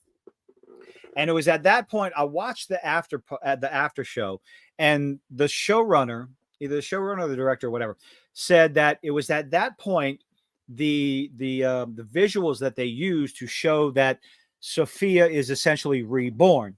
All the makeup is gone, change of clothes, everything. She's just plain Jane and has this awakening. Now then she go and talking to the doctor, who says, I just want to help you, but you find out he's got a drawer full of drugs, so he's medicating himself in his guilt. It's at that point where Sophia has a little speech that some people, I guess, took issue of on social media. There's accusations that, this is a bait and switch. It's not the Penguin show. It's the Sophia show. It's like, no, this is the Sophia episode that shows you it's just how she got to literally here. her backstory. Her backstory. Just like because Zach, she wasn't in the movie. Yeah, just like the kid. He got his backstory. Penguin, we get a little bit of his backstory. And like, I agree with some, Az and Mala were talking about this, and I agree with them. None of this happens without the Penguin. This show does not happen. We're 4 episodes in, but none of this happens. So I think there's 8. I think it's 8 episodes, but shit's about to start ramping up, and I love it. But the speech she goes on, talking about she's been men have lied to her, men have locked her up, men have done this, men have done that. And people took offense to that, thinking it's like, there's anti-patriarchy, blah blah blah. And it's like, no, you have to pay attention to the right. It's done right this time. It's done correctly. These are fiction. They're taking real life scenarios, putting them in the hands of people who actually have the money and power to do this, and then making fictional scenarios out of this and showing the dark side of the world, which this shit does happen to people. It really does. Now, hold on. I got a better explanation. What you have to remember is, number one, her speech is not about women. It's about her. No. It's about her. Number two, she is from a mafia family. And if you look at movies throughout history talking about the mafia, misogyny. That is how it is. The men are in charge. The women are there to sit around and look pretty. But you don't disrespect the mom or the wife. But you don't disrespect the mom. But that's the whole thing. The men are in charge. And that's what's happened to Sophia. Except that her dad, in the beginning, you saw that brief little moment where her dad wanted her to be in charge. And he said, they'll accept it because I said so. And then she talked to the reporter and everything got flushed down the toilet. But her speech, specifically about her, she's coming from a world. She's in a world that is controlled by men, by the men in the family. So it's established in the world. It makes sense based on the world that is built before us. It's natural, as you say. It's a natural buildup. Organic. It was done organically. And that's why I think her speech is fantastic, because it finishes her own transformation, which leads to what the actual fuck was that ending? We'll get there. Hold on. We're gonna get there because insert a video of the Germans somewhere. Holy shit. So, okay, she cleans herself up. And of course, she realizes, the talk between her and the doctor is like, maybe it's time you should go. Talk about, going to Italy or else. And her counselor says, maybe you should go. Maybe it's time you get a fresh start. Which And she honestly, goes, probably going to Italy would be the best thing for her because if this show is, we know the penguin yeah, can't well, she die. disagreed. She I disagreed. know, but given how we know the penguin is not going to die, I'm Mhm. just saying. Oh See, no, right here, no, right here. Sophia is not a Mary Sue, and that's the yeah, important part. So the problem that we have, it's like if this speech, like this is a very similar speech as to Barbie. The speech in Barbie was fucking dog shit, okay? Because it didn't make sense. Sophia's speech in this one, it was it made sense. Again, organic. It was done well because of the writing, because of the character, because of the world building, and all that other stuff. So that was that. But she decides that you are correct, good old doctor. Time for a fresh start. And I wasn't sure what was about to happen. And I loved it. She gets I didn't know if she was gonna burn the place down or if she was gonna start shooting people at the TV. Yeah, I didn't know. I didn't know okay. if we were gonna have like a red wedding scene. I didn't know what the hell was gonna happen. I thought she was gonna do something, just didn't know what. So that's what I didn't know. I didn't know what she was gonna do, but I had an idea that's like she gonna kill somebody. So it was just an inkling, but man. So she goes back to the house where they're celebrating her uncle. No, technically they're there to mourn the death of her brother. Like that's why they're all gathered. She did say that at the table. All right. Like this is like she said, this is the first time y'all have been gathered since the death of my father, or since my father's birthday, and now y'all are here mourning the death of my brother. Okay. Now she eats a little food. She plays with the little girl, the daughter. You know, her niece, or either her niece or her second cousin. I don't remember which one. I think it's no, it's her second cousin because if it was her what was the Italian thing that she said? It's the name of this episode, and I don't know what it means. I know what you're talking about. I just don't remember what it actually was. So, Sentean. What does this mean? Meaning family, maybe? May you live 100 years. Centani. No, I'm sorry, Centani. Centani. May you live 100 years. So that's the name of this episode. Centani. Often used to wish someone good health and happiness, especially at Italian birthday parties. Okay. Also a gourmet cafe. Yeah, fuck you with the gourmet cafe. So the name of this episode is May You Live 100 Years. So at the table, she fills up her wine. She makes a speech.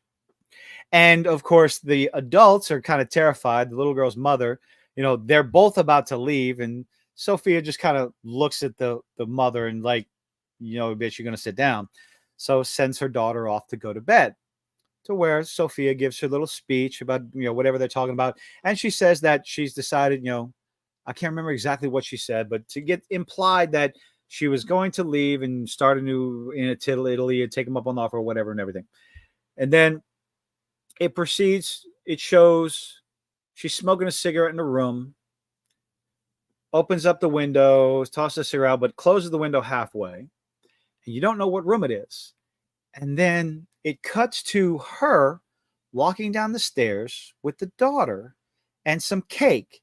And I just thought to myself, no, you can't do that. Oh, you thought she was going to kill the kid? I thought she was going to cause pain through the child.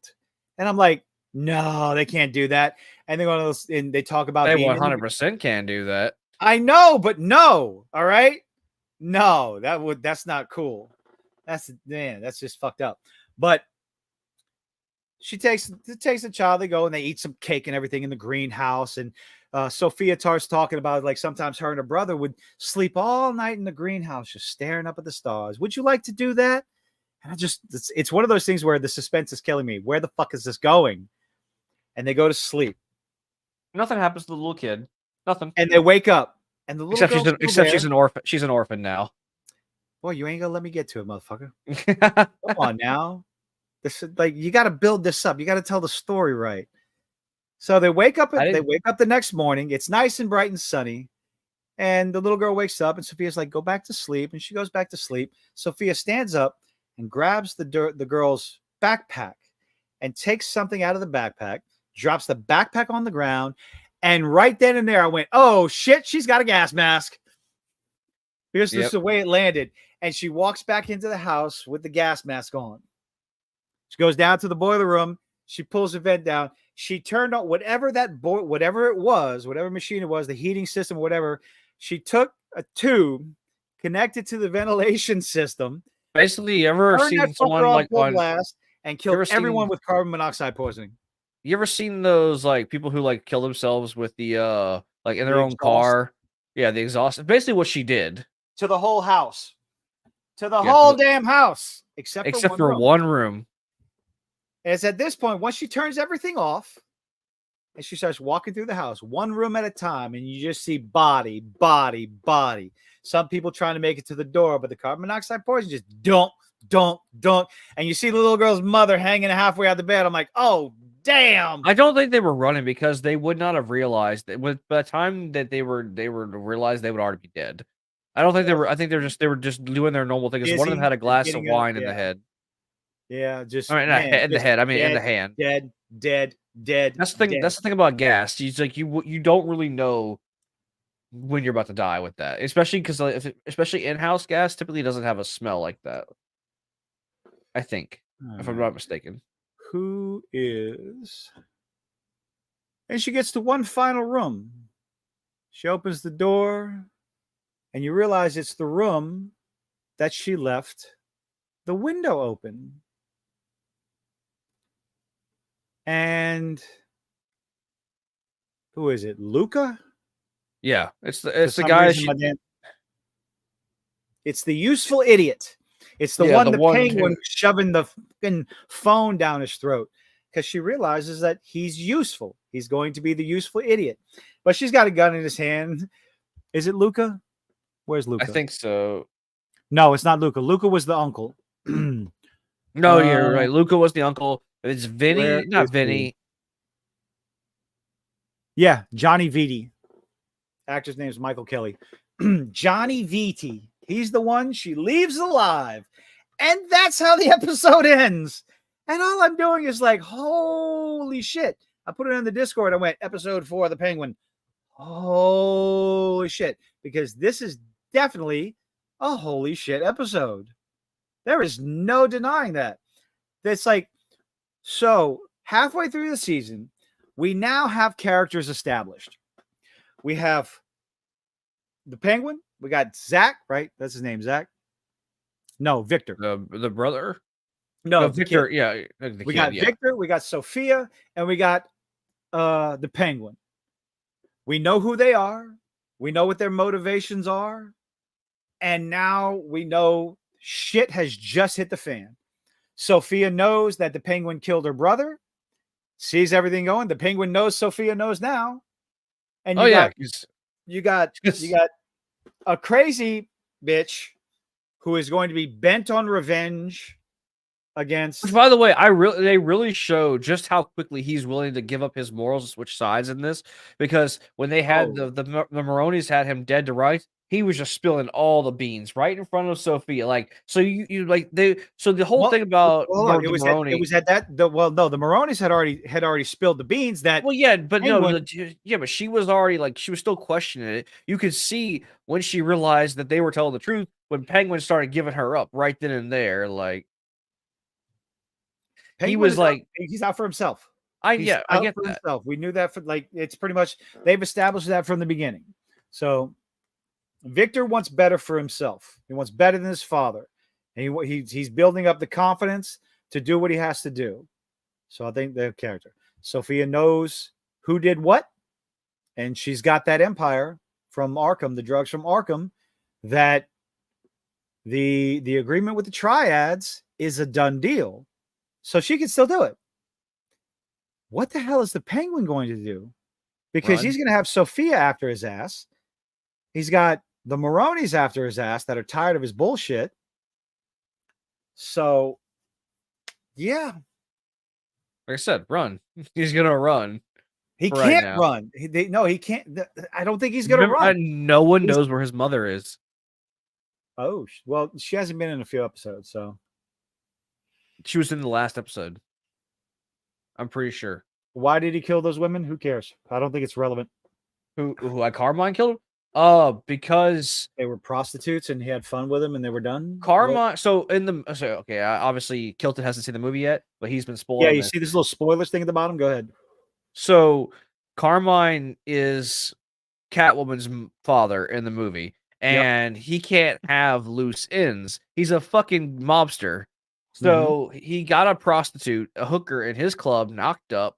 Probably didn't want his wife figuring out about it. So he killed. Well, I don't know if he killed her after she gave, because he killed her after she gave birth to the kid.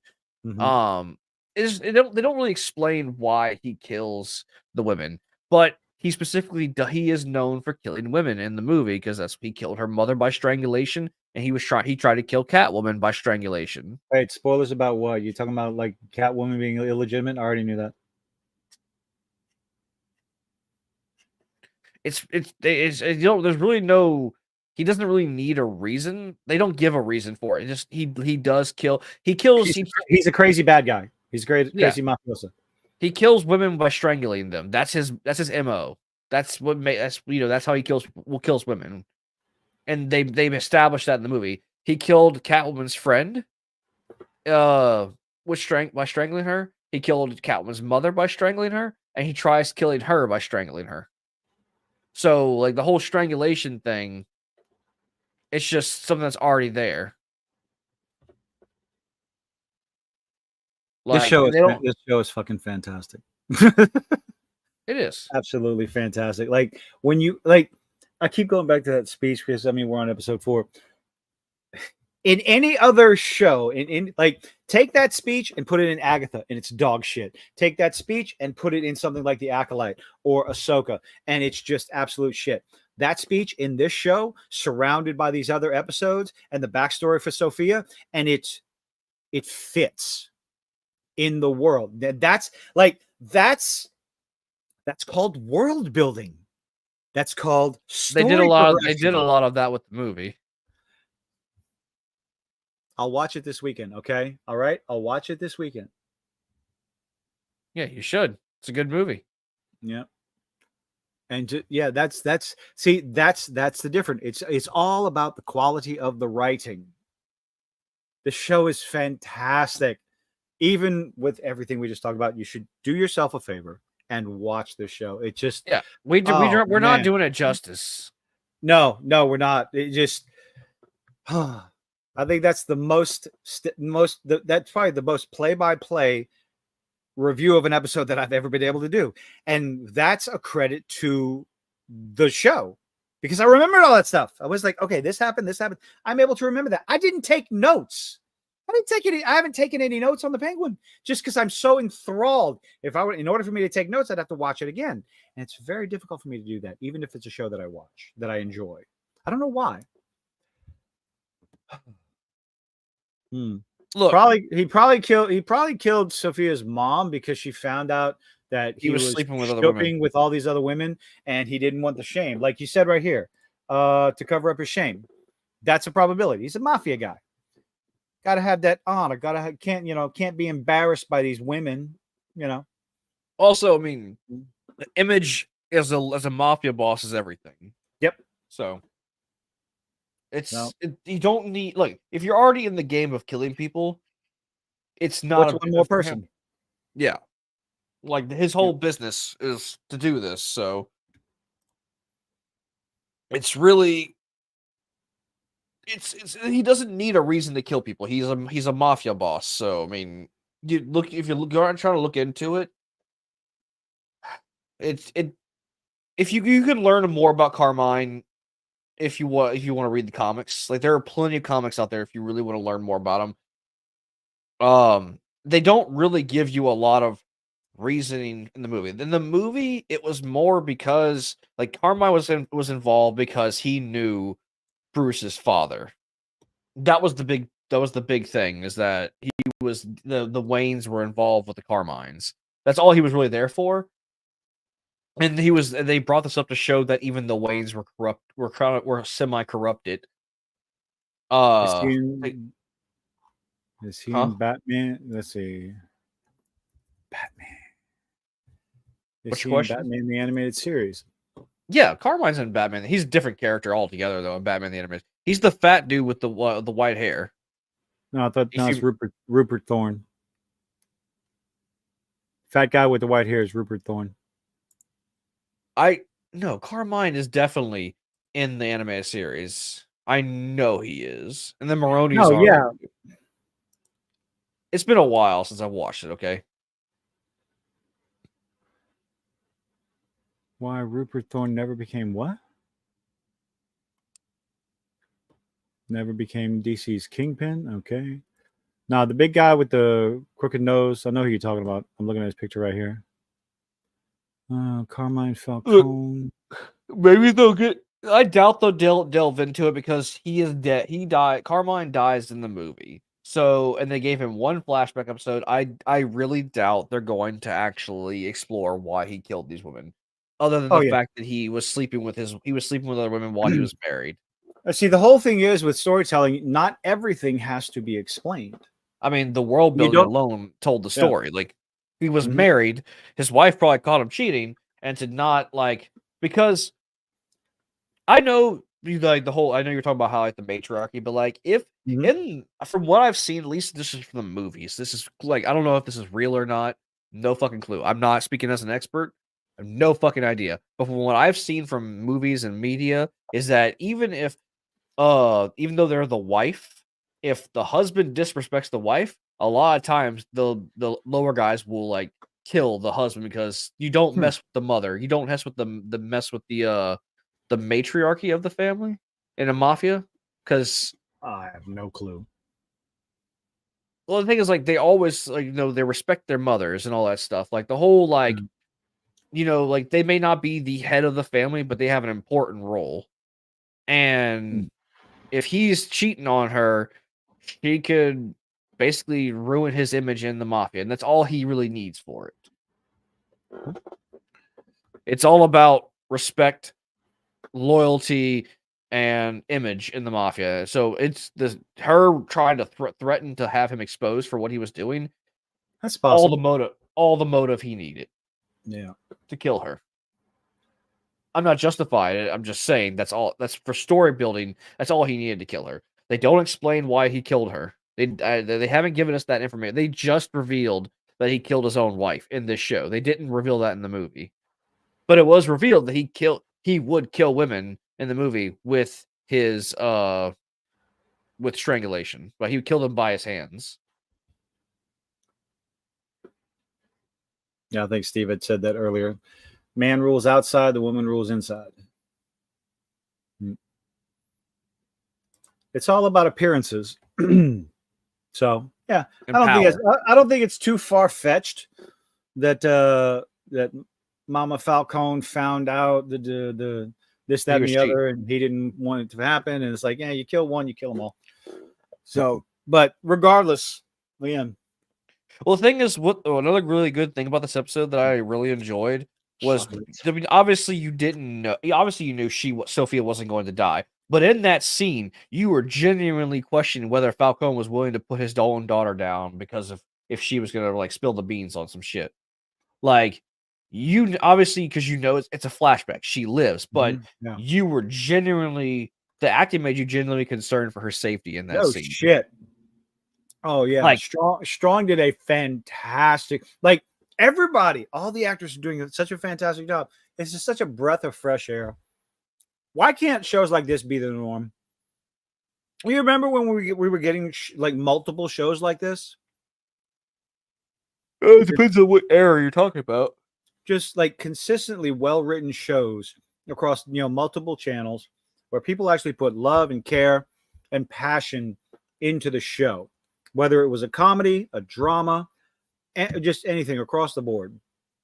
And now we have to sift through all this offal to find, the gold gems, the gems, the diamond in the rough. A diamond in the rough. Oh, I come from a land, from a faraway place. Yeah. Caravan camels roam. Well, they cut off your ear if they don't like your face. It's barbaric, but hey, it's home. Anyway. And the winds from the east, and the sun from the west, and the sand in the west. We've set them off, folks. Down, come by, have a carbon and fly to another Arabian Nights. Okay, we're done. I have to finish it, otherwise my brain will malfunction as compared to when. You don't have to. I can't help myself. It's a compulsion. But, man. But, well, I guess we do have a few good shows. I hear a lot of good things about Tulsa King. So we get, About what? Tulsa King with Sylvester Stallone. Oh, no idea. So, but yes, fantastic show. Good shit. You should watch it. Definitely. Oh, what else is out? Oh, you should have let him cook. I don't know why everybody likes it when I sing. I just can't imagine it. A lot of times, husband can have a side piece, but he will absolutely not lay with anyone else in the bed he shares with his wife. You're not a fan of wrestling. So, okay. Sparkling Zero. Oh God. You asked. Mods. What kind of mods are we talking about? Hold on a second. Oh, they've already modded CJ from Grand Theft Auto San Andreas in here. Oh, yep, there it is right there. Good Lord. Oh, it's been a fun. Okay. It's been a fun game. I've been playing it, and I've actually 3 million units. Oh, they showed off what monsters they're adding. So we got CJ, right, from GTA. Kratos. Anybody else? Let's see. Tournament Power Final Battle. Sparkling Zero performance mods. That's a good thing. So they're letting the Dragon Ball Z game people are basically like, fuck it, here you go, just mod the game. They're doing the thing that Baldur's Gate did. If it's on PC, you're not gonna be able to stop people. I know, but so the latest patch to Baldur's Gate 3, they just basically said, you know what, you're gonna mod it anyway. Here we go. Here they gave the community the keys, like. They gave a new feature called the mod system, like a mod tool that actually like gives the mod community the same tools that the people who made the game made the game. Like you can actually go in and change shit in the game now, like without having to like break the game to mod it. They said, "Fuck it, it's D&D. Mod it however you want. We don't care. Do whatever you want." Which honestly, I feel like it just made. Because people are adding in like classes and races of from 5e that weren't included in Baldur's Gate. They're adding extra spells that weren't in there. They're adding like people are just straight up just turning this into like a big homebrew session. Oh. Let me see. I gotta find it. I mean, obviously the story is the same. So actually, some guy found all the like he used the modding tools to find cut content and is re-adding it to the game to make the game full of. So like there is no DLC coming for Baldur's Gate. So if there was cut content, they're still in the game files, and they're letting the modding community like have access to that, so you can add the cut content back in the game without having to buy a DLC. Did you see what's coming to Space Marine 2? Not yet. We did talk about it the other day, though. I'm still waiting for the fucking my endless mode. I want my endless mode. I want to mow down as many Tyranids as I can while singing that stupid ass fucking song. You're gonna have to play it, aren't you?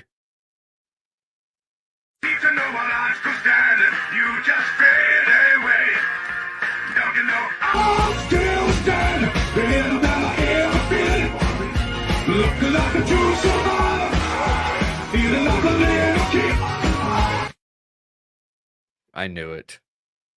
I fucking knew it. So let's check this out before we end the show, because I need to start playing Space Marine 2 more. So post-launch overview. This came out, let's see. 1 day ago. So this is nice and fresh. There's a message from Saber Interactive. Greetings, Space Marines. On behalf of everyone at Saber Interactive and Focus Entertainment, We want to extend a massive thank you to each and every one of you. It's only been a few weeks since we released Space Marine 2, and it's been a thrill to see millions of you diving into the game. Your dedication has been incredible. All right, we'll get there. We'll get there. But the fight Fuck is that far dude. from over. The enemies of humanity are regrouping, and they're coming back stronger. Yes. The war is about to escalate. So we're about to see what they mean by Get ready, new enemy. because we're bringing you a whole year of new content, entirely free. Entirely free. We're starting with a brand new PvE operation. So new PvE operation. Mm-hmm. So hear about the Windows 11 update bricking people's internet. What? Dude, fuck Windows 11. Jesus Christ. Between that and Recall, I'm glad I switched to Linux. Fucking hell. Oh, show off. I don't get it. What's the show off? No, he's in Linux, using Linux, Lizard of Linux Lane, because Windows 11 is just, Windows is such a wonderful operating system. That was the only option I really had for my for my PC. So yeah, your 3-player squad and deploy back on Kadaku to face the biggest and most terrifying Tyranid yet, the Hierophant Biotitan. This big Oh. bad beast. A fucking Yes. Biotitan. I want to fight it. God, man. So it's not. They're not adding new factions. They're adding to. They're adding enemies to the current factions. So we're going to be getting new Tyranids and new Chaos. So I want to fight new Thousand Suns. Well, we're gonna fight it between now and the end of the year. Looking for an even tougher challenge?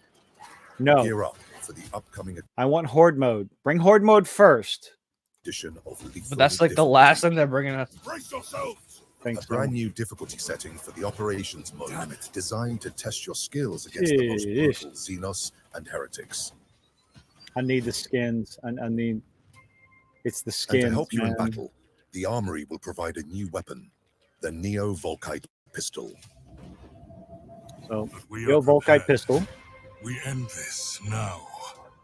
In Belt addition is still to my all this favorite free gun. content, 2024 will bring season pass owners a full suite of cosmetic Oh, the findings Dark Angels. from a fan favorite Space Dark Angels regalia. Oof.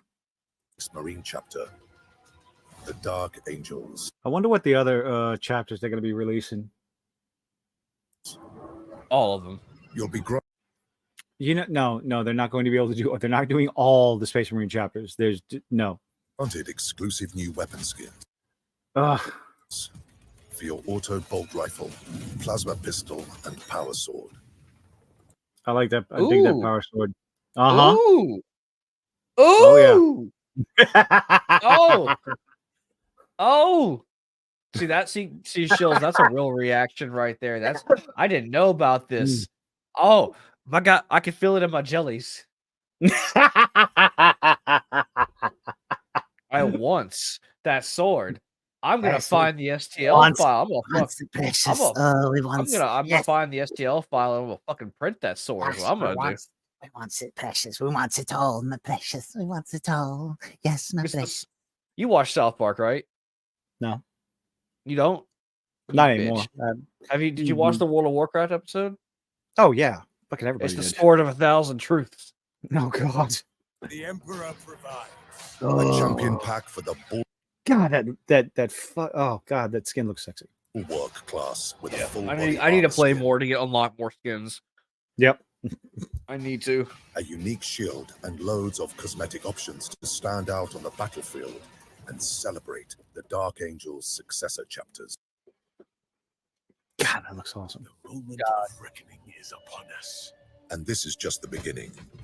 Future seasons will feature new operations. It's just a a host of small, additions, it's just a small part of the game. You know what my favorite parts of the game though is like when you're fighting through Tyranids and you're like you see that little flash pop up and you just watch your Space Marine turn around and just grab a fucking Tyranid out of midair and crush it in his hand.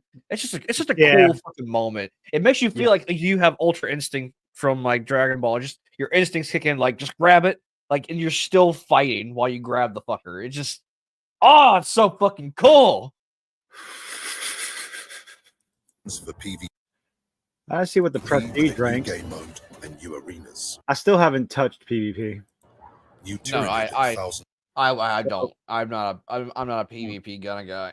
Yeah. I like PvE and teamwork PvE if I'm gonna do online play. I don't have the time to get massively good at this game. I know the whole get good thing. I get it. Trust me, I get it. I played a fuck ton of Elden Ring. I got good in that. But with as far as leveling up your weapons and ranking them up and everything, you have to steadily increase the difficulty in order to level up those weapons. Do you realize that? Do you know that? Because some of the items that you need to upgrade are only found in higher difficulty object. We haven't played it enough yet. Yeah, I know. I need to get back to playing it. For PvP with a new game mode, PvP game modes, arenas, new Tyranid, enemies. So new Tyranid and new Thousand Suns enemies. They're not adding new factions; they're just adding the enemies. So there we got our weapons, a blood pumping horde mode, and other new Space Marine chapter cosmetics for gold and ultra edition owners. This is the first thing that popped in my head. So when I saw that sword, this is what popped in my head. I'm gonna pull it up. I'm pulling it up. Okay. Let's finish this. Stay tuned for more updates coming soon. This war has just begun. Ooh.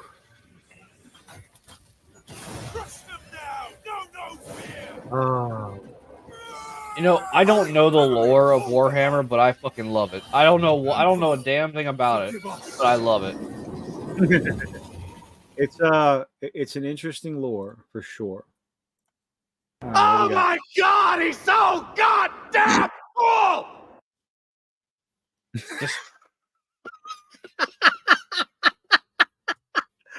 Oh, that was perfect. Yeah, that's what's perfect.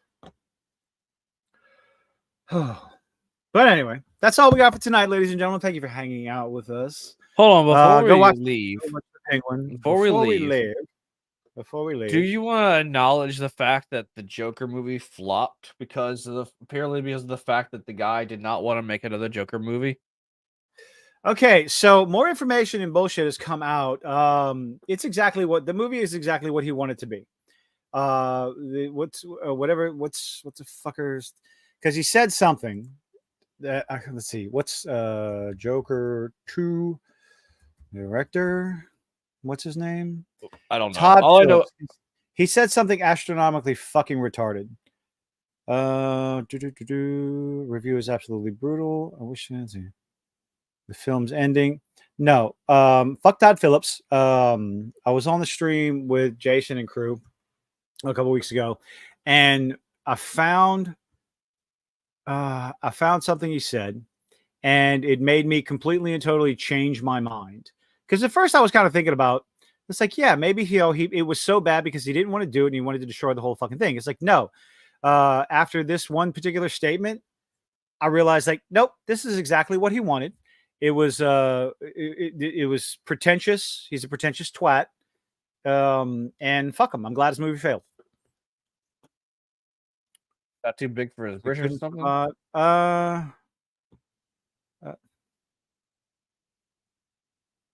Wait, what? Hollywood writer-director Paul Schrader. Oh. For more than 20 minutes. Okay. Taxi driver writer Paul Schrader. I don't care about Paul Schrader. Right. Todd Phillips. Let's see if I can find it. Statement. Whatever. Fatal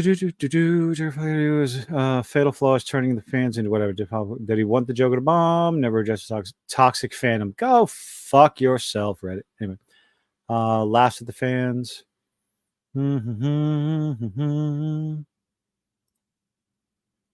Oh, addresses the toxic fan.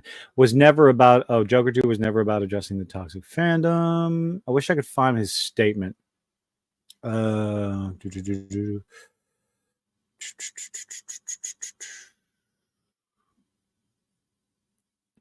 It was something he said. They didn't sign up for it. They didn't ask for it. But yeah, it was a statement that just made me change my mind. It's like, nope, fuck him. Here's the thing. So, Joker 2 is an absolute abject failure, an abomination, a total box office failure, and it's hitting streaming services in a shorter time than the Borderlands movie did. It's going to be on streaming before the end of the month. I believe October 8th. Joker 2 streaming. Release date. Release date confirmed following box office devastation. Let's see. Hasn't announced when it'll be streaming on Max. Let's see. Let's go to the independent. What? I didn't say anything. Oh, no, Joshua. It's that would be November 16th, huh? Okay. Oh, fuck. It's a fucking article that doesn't just get to the goddamn point. Fuck you. Here's the thing, Joshua. They're probably all like just talk. It's probably all being influenced by the same people. Like they're all kind of October 4th. The decision to release it digitally October 29th. I'm not fucking disabling my ad blocker, you bitch. So October 29th. It released October 4th. 7. Not even 4 weeks. Holy shit. Well, today's October 16th. So this is from Superhero Hype. According to the Variety, October 29th is when it's going to be released digitally, which means you can watch a terrible movie in higher quality if you want to. So, yeah. Oh well. I mean, I'll probably watch it. Maybe. I ain't even gonna bother. I didn't watch the first one. Yeah, so it was good. It was a really good fucking movie. Yeah. Disney, Amazon, WB. Who's worse? Amazon. I don't know. I really don't know who's worse. Like I said, I feel like they're all trying to do the same thing, and no one really knows exactly what it is they're supposed to be doing. So, I mean, Disney may be putting out the most garbage, but WB's putting out garbage. Amazon's putting out garbage, but Amazon WB put out what did Penguin. Amazon do? WB put out Penguin. Yes. Amazon TV shows. Rings of Power. Wheel of Time. No, wait. On Prime Video. Oh, like small shill. Not really Okay. small shill. But if we want to get our Iron Lung movie, please, for the love of God, people go watch The Edge of Sleep. Go watch Edge of Sleep. Oh, that was supposed to come out. It's out right now. It's out right now. If you have on Amazon, Prime. if you have Amazon Prime, go watch The Edge of Sleep. I have to go find this. I might. Oh my God. I want my Iron Lung movie. Are all the episodes out? I don't know. I just know it's on Prime right now. We got to find it. We got to watch it. I'm sorry, Mark. But I've listened. I listened to their to the audio show.